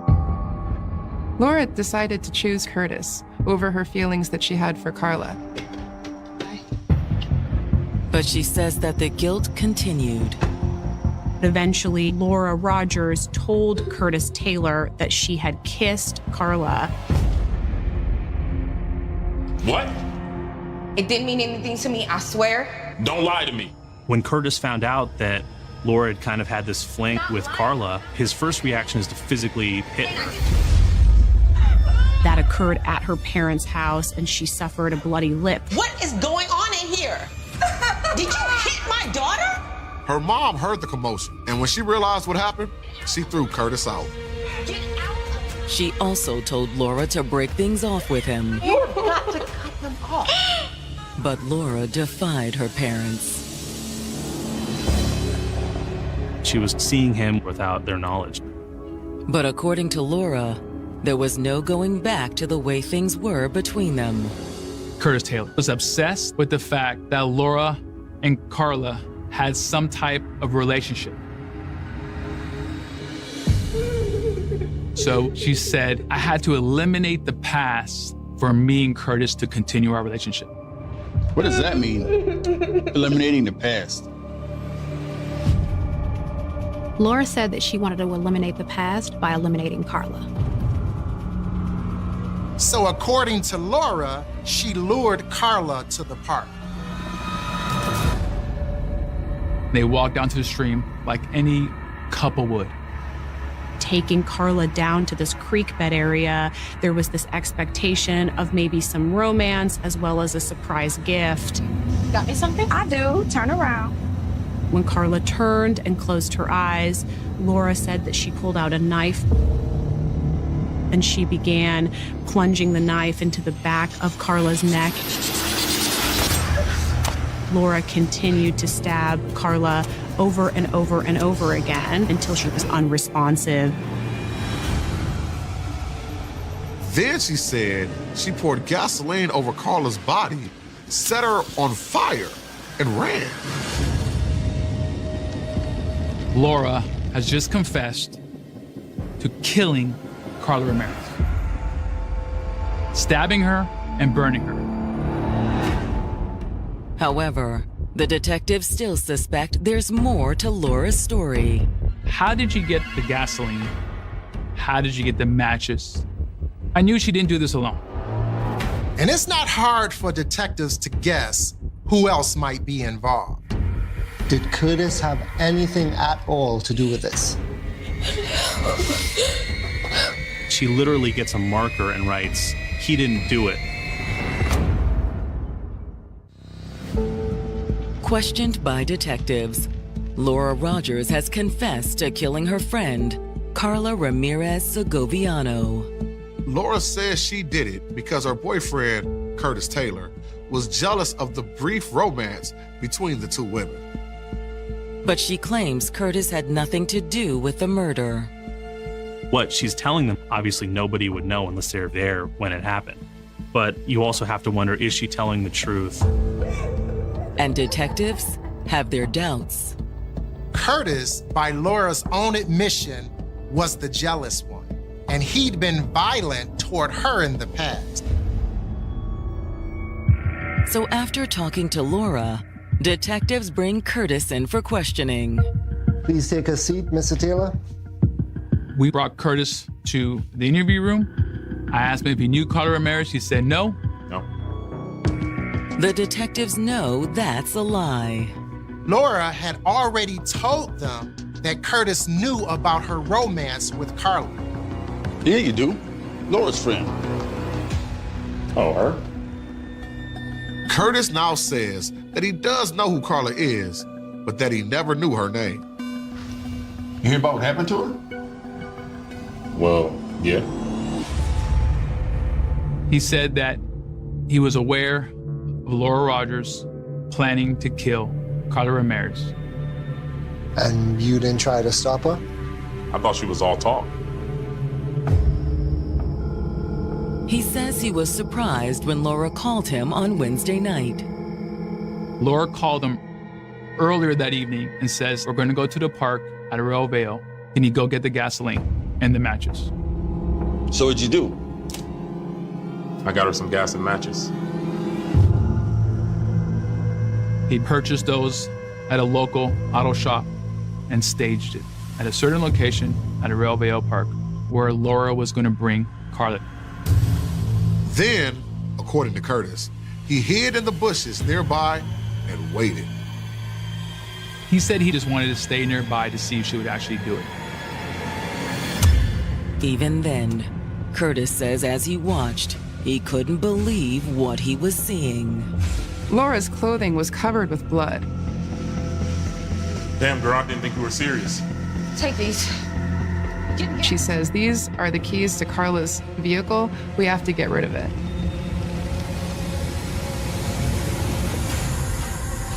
Curtis says he then drove them to a nearby motel in Carla's car. Laura was able to clean herself, change clothes, and then discard the bloody clothing. Then, they ditched Carla's car in a parking lot of a nearby train station. Curtis says that he cleaned off the knife and then he handed it to a homeless person, gave it away. Curtis's statement gives detectives enough to hold him as an accessory to murder. Curtis was arrested and booked. News of the arrests and the alleged motive behind the crime take Carla's family by surprise. Cuando Leo nos dijo que ellas tenían algo que ver, Laura y Carla, yo no lo podía creer. But some of Carla's closest friends know it was true. Carla did confide in me that she liked Laura and that she wanted to be more than friends with her. Que haya sido que tiene, no había derecho para que le quitara la vida. In the days that follow, the detectives are able to confirm many aspects of Curtis's story. When the dumpster was searched next to the motel, they found Laura's bloody clothing, just as Curtis had described. And Carla's vehicle was exactly where Curtis said it was at the train station. Hey, they found Carla's car too. It was there. Police also gathered surveillance footage from numerous stores in the area around the park. We have Curtis on video purchasing the gasoline can. But when the detectives pull Laura and Curtis's cell phone records, his role in the murder appears larger than he initially let on. In text messages, it's very clear that for months, Curtis Taylor was fixated on this kiss between Carla and Laura. In fact, he was absolutely obsessed. The detectives also discover that Laura had 2 phones. Since her parents disapproved of Curtis, she had a second secret phone that she used to communicate with. And that is the phone that was being used to communicate with Carla. It was also the same phone that sent the text that lured Carla to the park. But it wasn't Laura who sent those texts to Carla. Based on the location data of the 3 phones, Curtis's phone and Laura's second secret phone were in the same location. But Laura's other phone wasn't. Carla thought that she had been communicating with Laura, but it was actually Curtis using Laura's other cell phone. Meanwhile, Curtis and Laura had been exchanging texts, making the coordinating plans to murder Carla. He was the one pulling the strings, the manipulator and the controller. But it is also clear that Laura was a very willing participant in that plan and wanted that plan to move forward. Which, as far as the police and prosecutors are concerned, made Curtis and Laura equally guilty of murder. The DA charges both Laura and Curtis with premeditated murder. But just as their trial is set to begin, the case takes an unexpected turn. Laura pleaded guilty with no promises and no plea deal in place. Laura's taking full responsibility for this murder. Shortly before Laura Rogers and her boyfriend, Curtis Taylor, are set to go on trial for the murder of Carla Ramirez Segoviano, Laura makes a surprising move. She pled guilty to all charges, including first-degree murder. It's very rare for somebody to plead guilty to a first-degree murder and to every single charge on the charging document. I've seen people who are dead to rights guilty. They'll still take their case to trial because the worst case scenario is they get convicted. To some, the guilty plea is a victory. I was very happy that Carla's family would get that closure and that justice from Laura Rogers' plea. But to others, it only causes problems. After Laura pleads guilty, it limits certain pieces of evidence that can and cannot be used. In this case, Laura Rogers' statement was now going to be inadmissible against Curtis Taylor. The prosecutors suspect that may have been the motive behind Laura's guilty plea. A part of me wondered if Laura believed that if she pled guilty to the first-degree murder, if that would stop my prosecution of Curtis as well. It's like, well, is she setting herself up to just take the blame for all of this and try and make him as innocent as possible during trial? But when Curtis goes to trial on April 12, 2021, the prosecutors maintain that he was just as much to blame for Carla's death as Laura.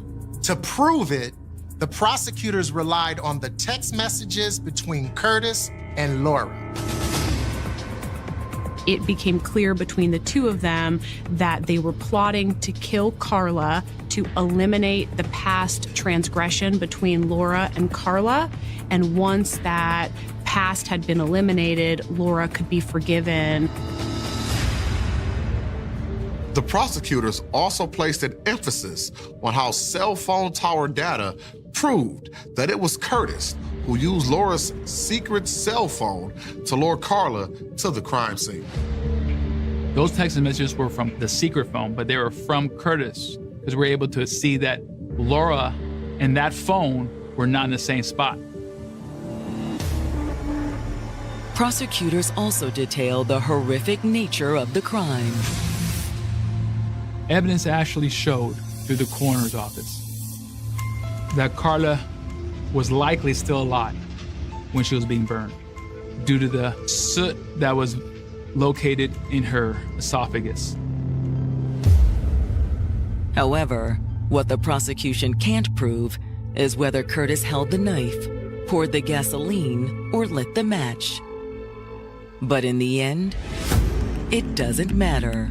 Under California law, you could be the actual perpetrator in a crime, or you could be an aider and abettor, which means that you knew the intention of the crime and you took actions that helped a crime take place.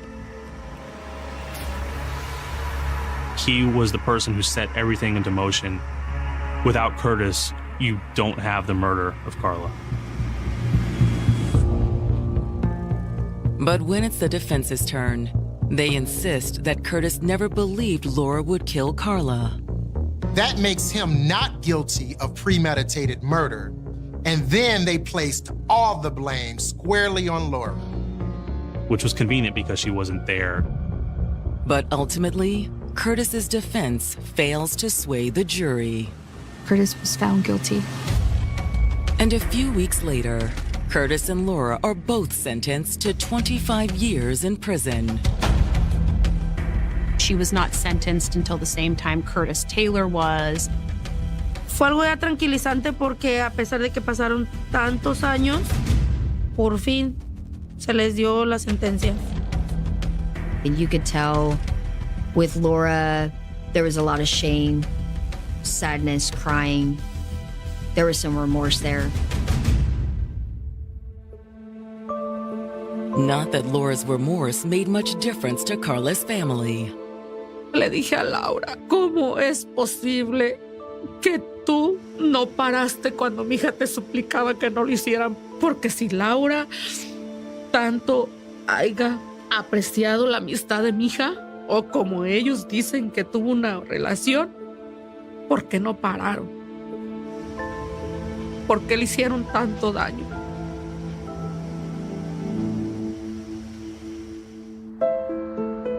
And to this day, Carla's friends and family still struggle to make sense of the horrific crime. I didn't understand why they would drag Carla into it if they were dealing with their problems. She was taken down by a darkness that existed inside of Laura and Curtis. It's very sad and tragic. And Carla was the kind of young woman who would have continued. He answered his country's call. He deployed to the Middle East to do a full tour. She was the woman he left behind. You can only imagine the longing. And despite the challenges, they made it work. They were together for 13 years. They had 4 beautiful daughters. They had a bright future ahead of them. Until, after surviving Afghanistan, he died at his own front door. She hears a knock at the door. The next thing she hears are gunshots. It looked like it was personal. It was an execution. Was it also a betrayal? They find hundreds of text messages. They found new pictures. This was more than just a fling. But does it add up to murder? It ain't against the law to cheat. Or is the obvious suspect not always the right one? They are gloating about their crime. They consider themselves Bonnie and Clyde. Talk about a plot twist. This man lost his life because of that? April 7th, 2021. It's late Wednesday night in Newport News, Virginia, a hard-working port city just across the James River from Norfolk, home to the U.S. Navy's Atlantic Fleet. Newport News is pretty much a military town because you got one of the biggest naval bases on the East Coast right here. You also got a couple surrounding Army bases as well. You have a lot of active and retired military in and around Newport News. And at 2 o'clock that April morning, the wife of one former serviceman makes a frantic call to 911. 911, what is your emergency? Something's happened to my husband. Okay, calm down. What is your name? The caller is 36-year-old Danielle Shabazz. Diane told the operator that she and her children were away from the house that night. But she'd called her husband, 39-year-old Sal Shabazz, to say goodnight. Hey, baby, how's it going? Hey. Danielle and her husband were on the phone talking, and all of a sudden, she hears a knock at the door. Hold on, somebody's at the door. Who? He went to see who it was. So, can I help you? She hears her husband talking to whoever is at the door. What are you talking about, man? The next thing she hears are a series of bangs. I'm only worried about it. Sal. I don't know. I think it was gunshots. Then the phone goes silent. He won't answer me. Your mind would just run the gamut of possibilities. Your mind just starts spinning. She was completely terrified that something had happened to him. Please send somebody to the house.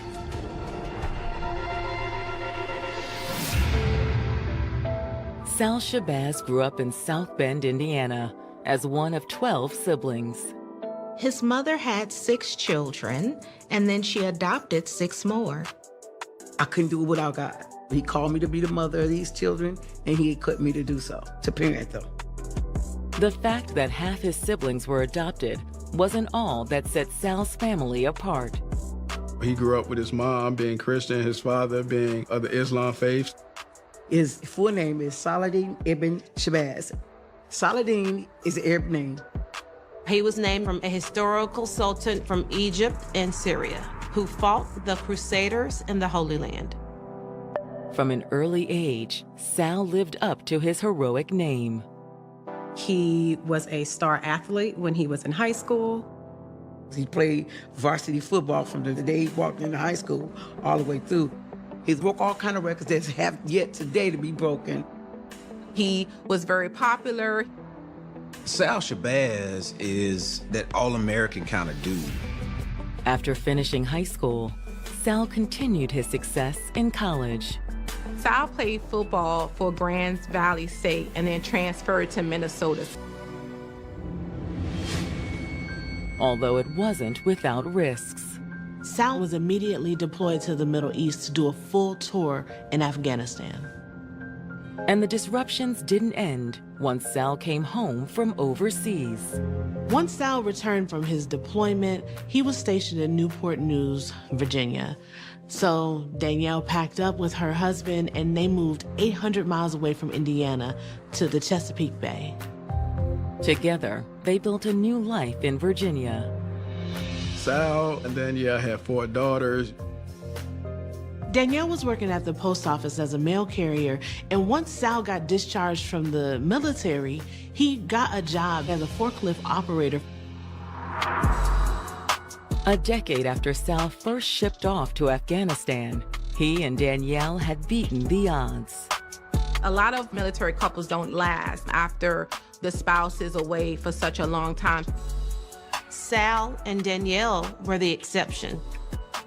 It was almost like they were meant for each other. He's a good husband, awesome dad. He always was a provider.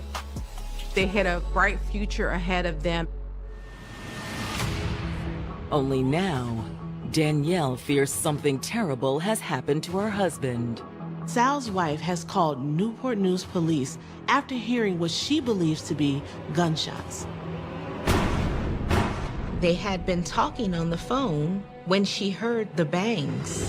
He won't answer me. And at that point, 911 dispatches the police to the house to investigate. When officers arrive, they see nothing alarming at first. The front door is closed. There's no sign of a gunman. There are no signs of forced entry. Sheriff's office. Not taking any chances, the police carefully make entry into the Shabazz home. Inside, they find a horrific scene. The first thing they see is Sal Shabazz lying on the floor. He's laying in a pool of blood. He had been shot 4 times.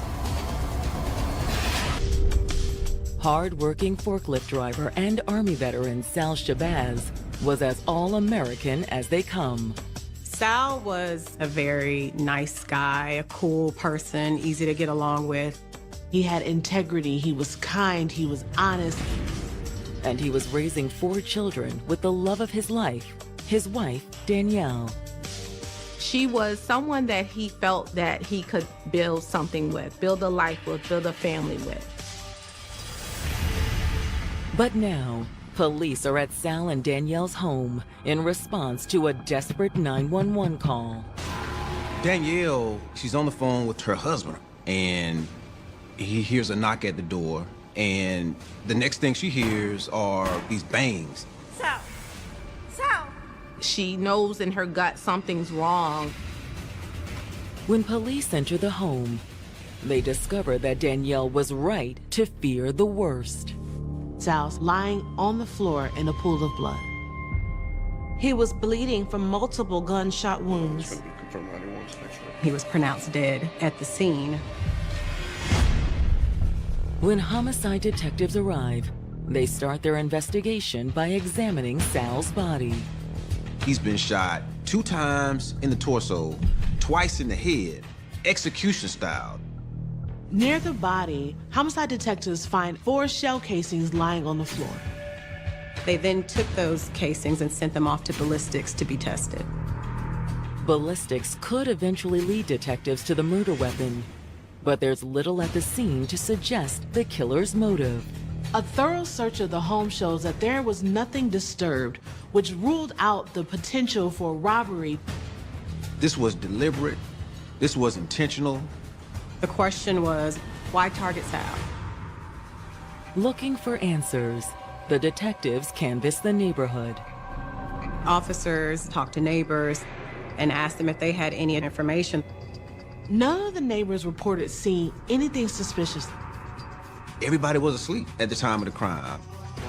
But the canvas could still provide some crucial information. How you doing? Hey, the neighbor across the street had a doorbell camera. Doorbells have been used in cases across the country to assist in getting information to police. With the homeowner, detectives review the doorbell cam surveillance footage. This video shows a black SUV which pulls up at 2 in the morning. A shadowy black figure gets out of the SUV and then walks up to Sal's house. Sal opened the door, they had an exchange of words. Then the figure at the door pulled out a gun and started shooting.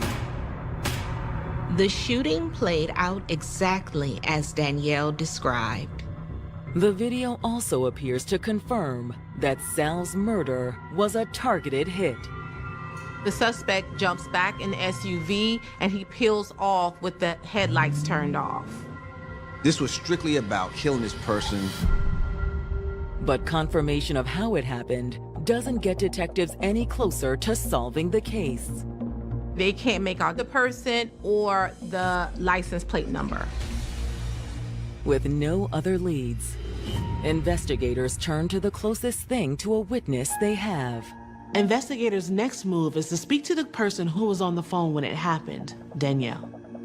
The officers sent a cruiser to pick Danielle up and bring her in to see if she could offer any additional information as to what happened to her husband. We're sorry for your loss. When Danielle sits down with detectives, it appears that she is still in shock. This is a tough situation. Danielle just lost her husband, but police have to do their job.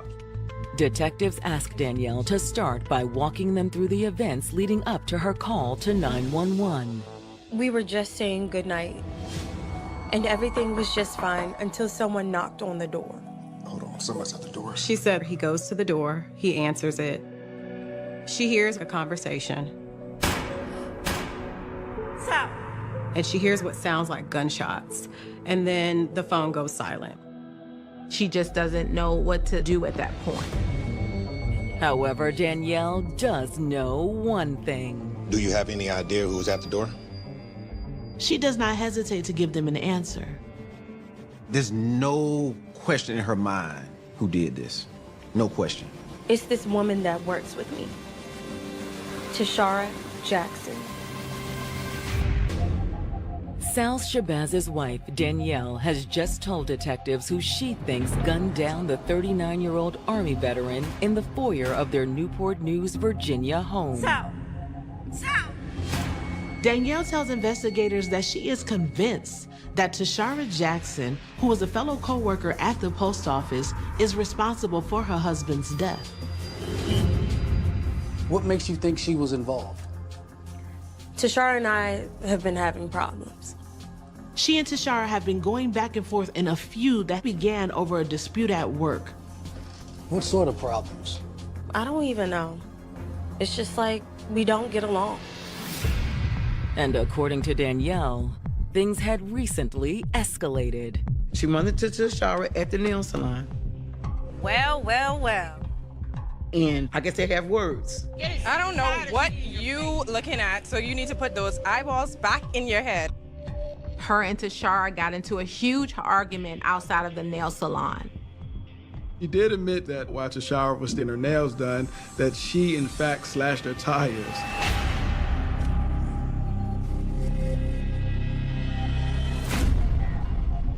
You slashed Tashara tires? I know I shouldn't have, but I just got so mad. And things only got worse from there. A few days later, according to Danielle, Tashara retaliated. It was my birthday, and Sal took me to Vegas for the weekend. When she got back, her car was vandalized. Someone had spray painted the vehicle, slashed every single tire, and stuck a candy bar in her gas tank. She knew exactly who it was. She knew that Tashara was behind it. She didn't call the police, but she just didn't let it go either. Danielle said the night of the murder, they went to go confront Tashara. Sal went with you? Yeah. He only goes to protect her.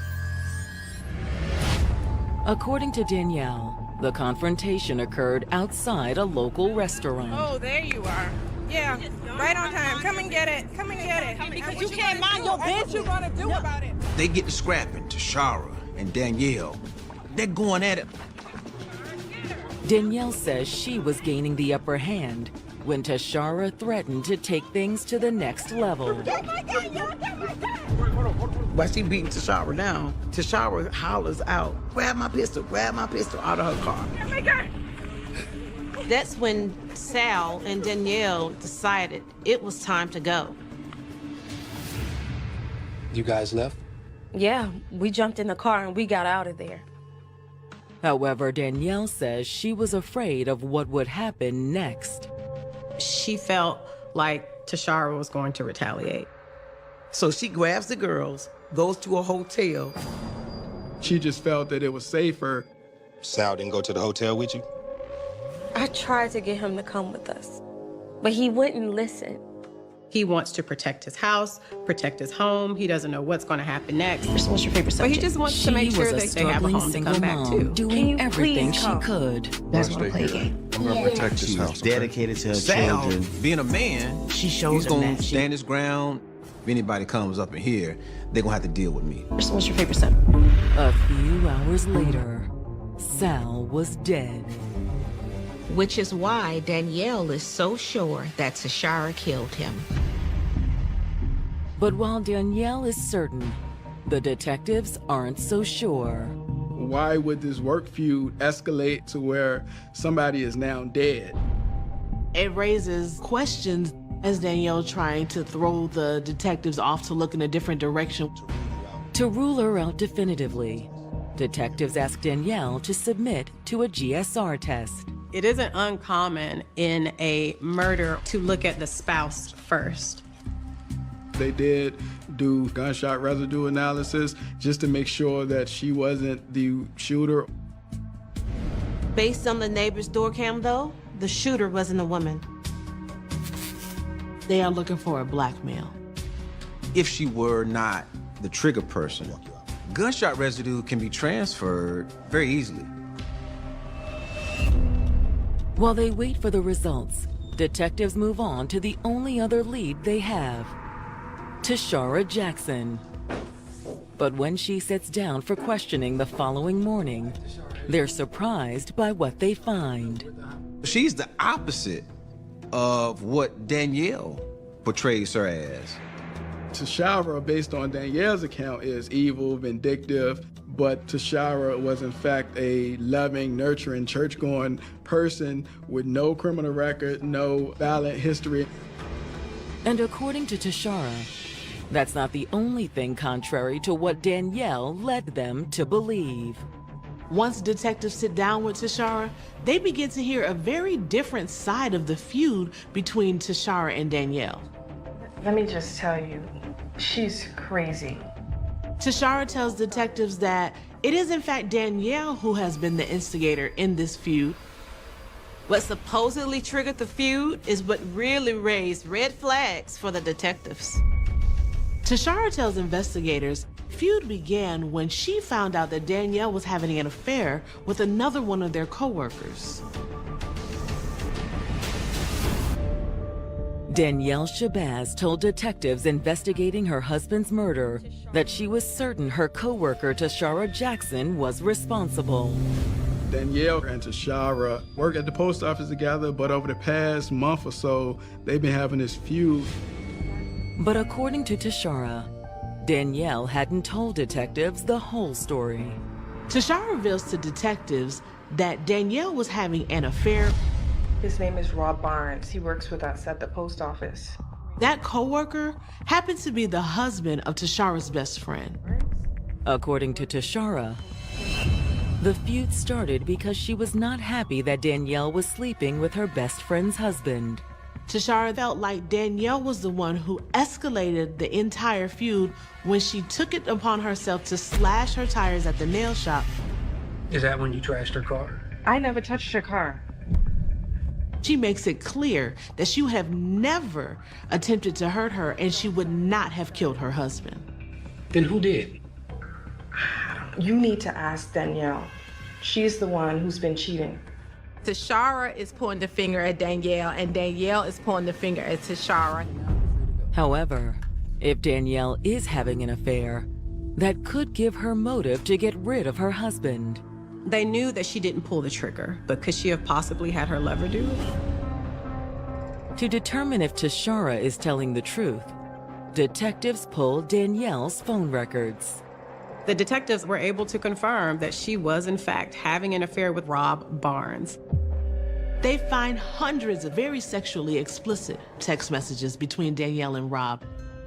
But as steamy as the affair was, it didn't appear to be a mere fling. Danielle and Rob were exchanging I love you text messages. They potentially want to be together now. Could that have led to Sal's murder? Or did Danielle have another reason to get rid of her husband? When detectives dug into Danielle's past, they found out that her perfect marriage may have not been so perfect after all. Records show that Danielle had taken out a protective order against Sal. Danielle told investigators that Sal had headbutted her after finding messages between Danielle and another man in her phone. But when investigators talked to people who knew the couple, it sounds more like Danielle might not be so innocent. He and Danielle had a very, very toxic relationship. In fact, the problem started well before they were ever married. For their senior prom, he took another young lady and Danielle sliced the tires on the car. It was the same thing that Danielle did to Tashara years later. According to Sal's mother, similar incidents occurred throughout the couple's relationship. Once she was mad at Sal, she took all his clothes and put them in a pile and poured bleach on them. By 2021, the marriage appeared all but over. They were talking about separating, but he did not want to leave his kids. I used to tell Sal to make the necessary sacrifices to try to keep his family together for the sake of his girls. But for all of Sal's reasons to stick things out, detectives soon learned that Danielle had potentially one big reason to want him gone. Sal had a $156,000 life insurance policy. The beneficiary is Danielle.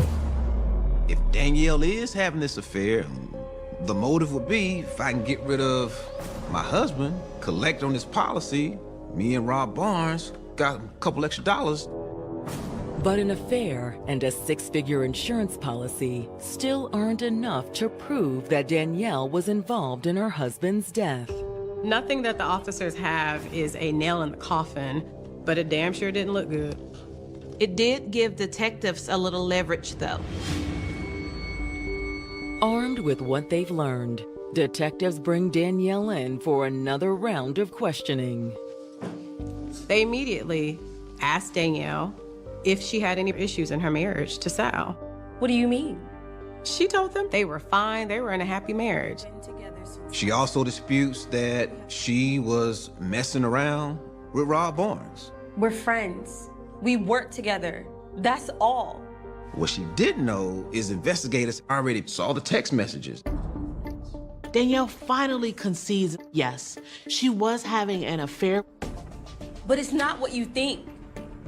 She insists she had nothing to do with Sal's death.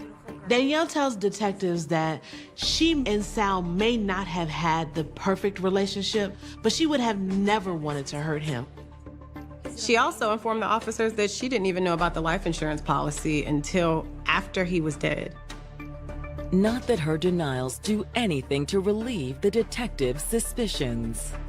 She withheld vital information. Still doesn't give investigators enough to charge her with anything. However, there's also one piece of vital information that detectives have withheld from Danielle.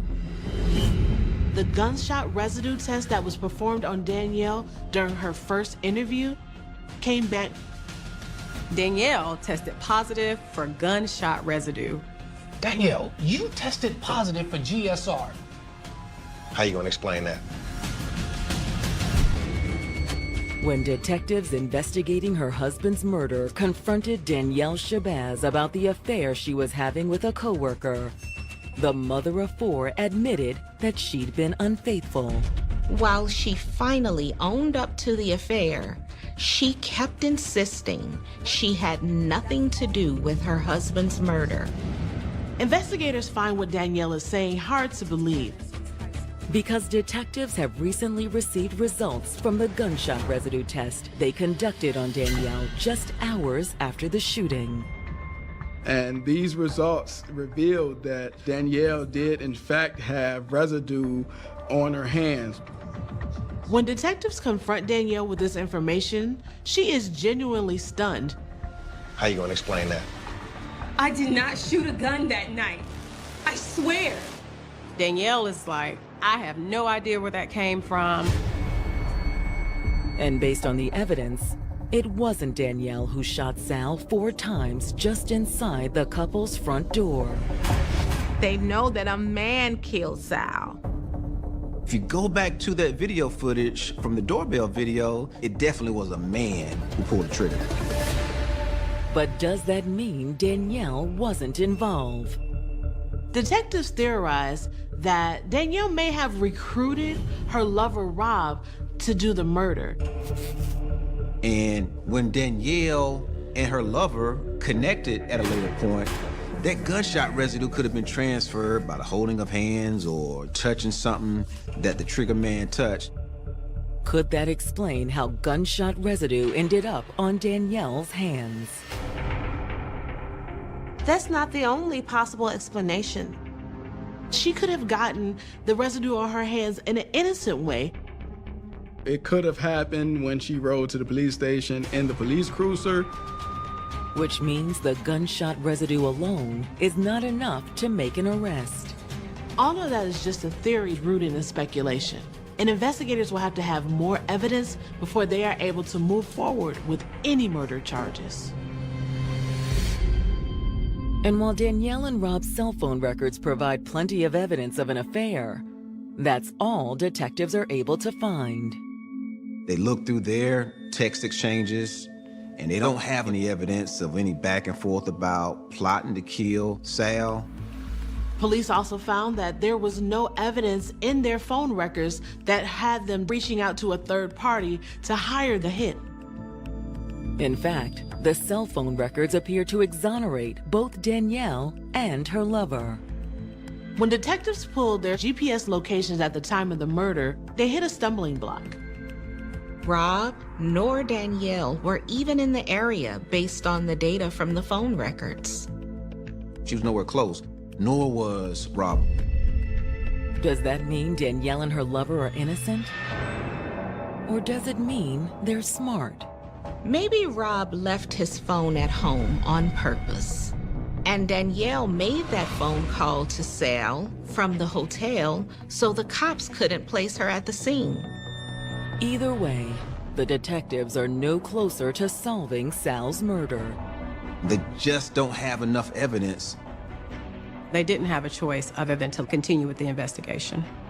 So detectives decide to take a second look at Tashara Jackson, the co-worker Danielle named as Sal's killer. Just to rule her out, the detectives pulled Tashara's cell phone records. Although instead of ruling Tashara out, the detectives make a surprising discovery.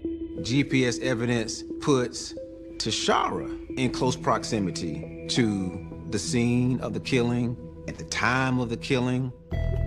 The records don't put her at the scene of the crime, but the reason why also arouses suspicion. Tashara's phone was turned off only moments before the murder. Wasn't turned back on until several hours after. This is a stunning revelation for police. Maybe Danielle was right from the beginning, and Tashara did have something to do with Sal's murder. However, there is still one piece of the puzzle missing. They know that Sal was shot by a man. She must have been waiting in the car when it happened, but who could it have been that got out of the car and actually pulled the trigger? Digging through Tashara's phone records, the detectives soon come up with a possible answer. In the weeks leading up to the murder, Tashara had been communicating regularly with another man who also worked at the post office. His name is Jeremy Petway. And they weren't talking about mail. They were having an affair. Which is wild, considering Danielle's workplace affair is what started the feud with Tashara. All these people sleeping around. What the heck they had going on in that post office? Based on the text messages, Tashara's affair with Jeremy was just as hot and heavy as Danielle's tryst with Rob. Nude photos had been sent, and the conversation even included how good their sex was. They also discussed leaving their partners and being together. And much more important for detectives, that's not all the lovers discussed. There are text messages where Tashara is telling Mr. Petway that she appreciates him looking out for her. Jeremy takes back that he was the protector. They have this exchange about being Bonnie and Clyde. Detectives investigating the murder of 39-year-old Sal Shabazz were all but convinced that his wife Danielle was behind his death. But new information has just turned the case on its head. Cell phone records put Danielle's co-worker, Tashara Jackson, and Tashara's lover, Jeremy Petway, near the scene where the murder occurred. Danielle had been pointing the finger at Tashara from the beginning. She and this co-worker had some sort of a feud or rivalry. Based on Tashara and Jeremy's text, Danielle was right about Tashara all along. Although Tashara and Jeremy do not openly admit to killing Sal Shabazz, the implications are clear. In the days following the shooting, Tashara told Jeremy, "You didn't hesitate." And he calls them Bonnie and Clyde. To detectives, it is clear that they are gloating about their crime. And one of Jeremy's last text messages leaves little doubt they're responsible for Sal's death. Jeremy tells Tashara, "I gave the gun to one of our friends at work." Detectives assumed they're texting about the murder weapon. Investigators quickly follow up on what they've learned from the phone records. Investigators got a warrant to search the home of the friend that Jeremy mentioned in the text message. Police show up to this person's house. Who else is in the house with you? And as luck would have it, Jeremy is also there. Jeremy, step outside. You're under arrest. Put your hands behind your back. The police place Jeremy under arrest and search the house. Upstairs under the friend's bed, detectives find a handgun. The officers send the gun straight to ballistics to be tested. And when the results came back, it was indeed the weapon that was used to kill Sal. It's just slam dunk in the mind of the investigators. Detectives also take Tashara into custody. She asks for an attorney and refuses to make a statement. And at the police station, Jeremy insists that the only relationship they have is as co-workers. But Jeremy's denials and Tashara's silence do little to deter the detectives. Even without their confessions, police are ready to charge them with first-degree murder. Newport News police did their job, and they did it well. Despite everyone suspecting Danielle, the arrest couldn't have happened without her. She was a big help because she was on the phone when it all happened. She was also the person to first put the police on to Tashara. But when Tashara Jackson goes on trial in March of 2022, it's also clear that her feud with Danielle led directly to Sal's death. All of this started with Tashara not being happy about Danielle having an affair with her best friend's husband. The disagreement escalated when Tashara and Danielle got into the argument in front of the nail salon. Danielle slashed Tashara's tires. To retaliate, Tashara vandalized Danielle's car. And things only escalated from there. That led to the beatdown that Danielle gave Tashara in the restaurant parking lot. For Tashara, it was the last straw. She wanted to end this feud once and for all. Prosecutors lay out how, after that altercation at the restaurant, Tashara calls her friend, Jeremy. Now, we need to get this girl. We're gonna get her. That begins the murder plot that ultimately ends in the death of Sal. Just bring the car, bring the gun. And early on the morning of April 7th, just hours after the parking lot showdown, Tashara and Jeremy set their plan in motion. Using their phone records, prosecutors was able to show that Jeremy went to pick Tashara up. Then, as they neared Danielle and Sal's house, Jeremy and Tashara turned off their phones. She turns her cell phone off. Lied aus der 24 Stunden. Investigators can go back and see that you turned it off just before this man got killed. But the neighbor's doorbell cam captured what happened next. Jeremy got out of the car and went up to Danielle and Sal's front door. They intended to shoot her, but they didn't know she wasn't at home. They had no idea that Danielle had taken the children to the hotel. So? Instead, it was Sal who answered the door. Yeah, I heard you got a problem with Tashara. Man, we know what happened. What are you talking about? Man, don't even worry about it.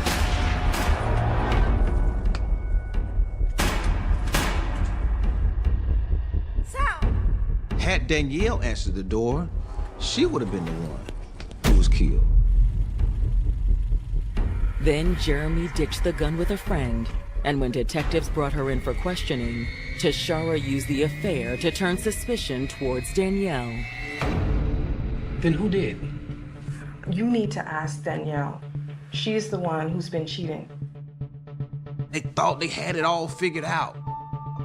But the defense can't explain away Tashara's phone records. With the text messages, there's no doubt left that this is what happened. Even though they did not have confessions, they did not have eyewitnesses, they had enough evidence that when you put it all together, it painted one very ugly picture. Would it be enough to convince the jury? The jury finds Tashara guilty after less than an hour of deliberation. And Jeremy meets the same fate. Jeremy is convicted following his own trial. They were both sentenced to 39 years in prison. Tashara's lawyer tried to argue the fact that, well, since he pulled the trigger, maybe we can give her less time. The judge said, nope, she gonna get the same time as he got. Even though the family of the deceased wanted life without parole, they were satisfied with the verdict.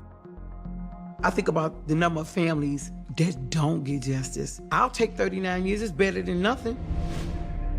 But no amount of time can make up for the injustice done to Saladin Shabazz. This was a man who served his country. This was a man who was married to the love of his life. And even though they had issues and problems, the thing that should have ended their marriage was divorce, not death. The pain of losing my child will never go away. You mourn for that for the rest of your life.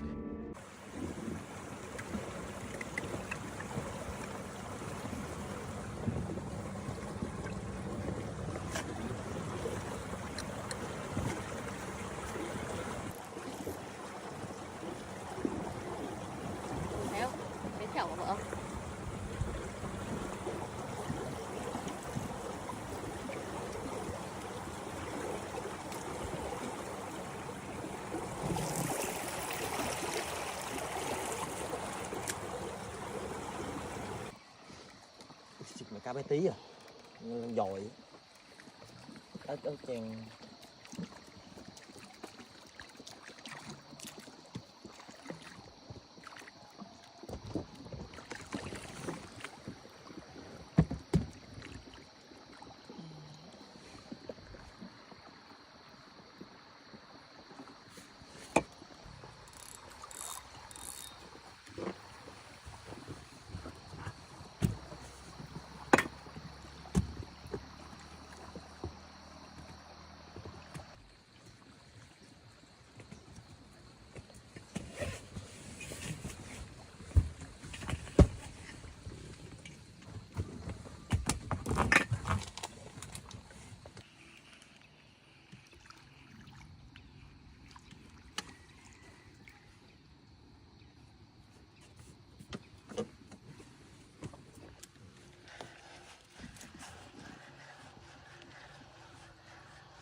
Quay.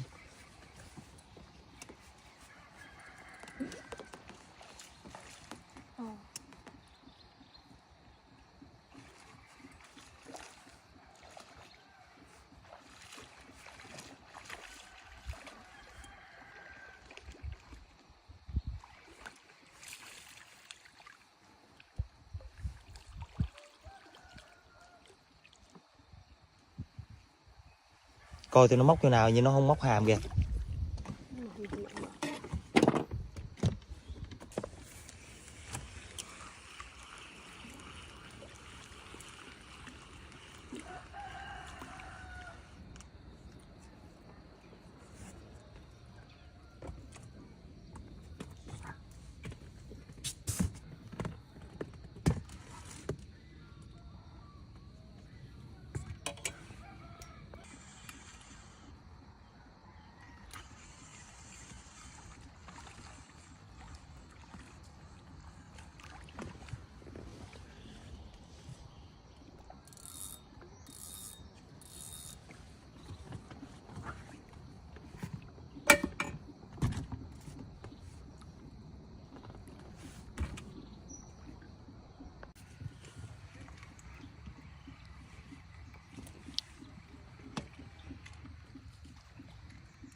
Cá dứa.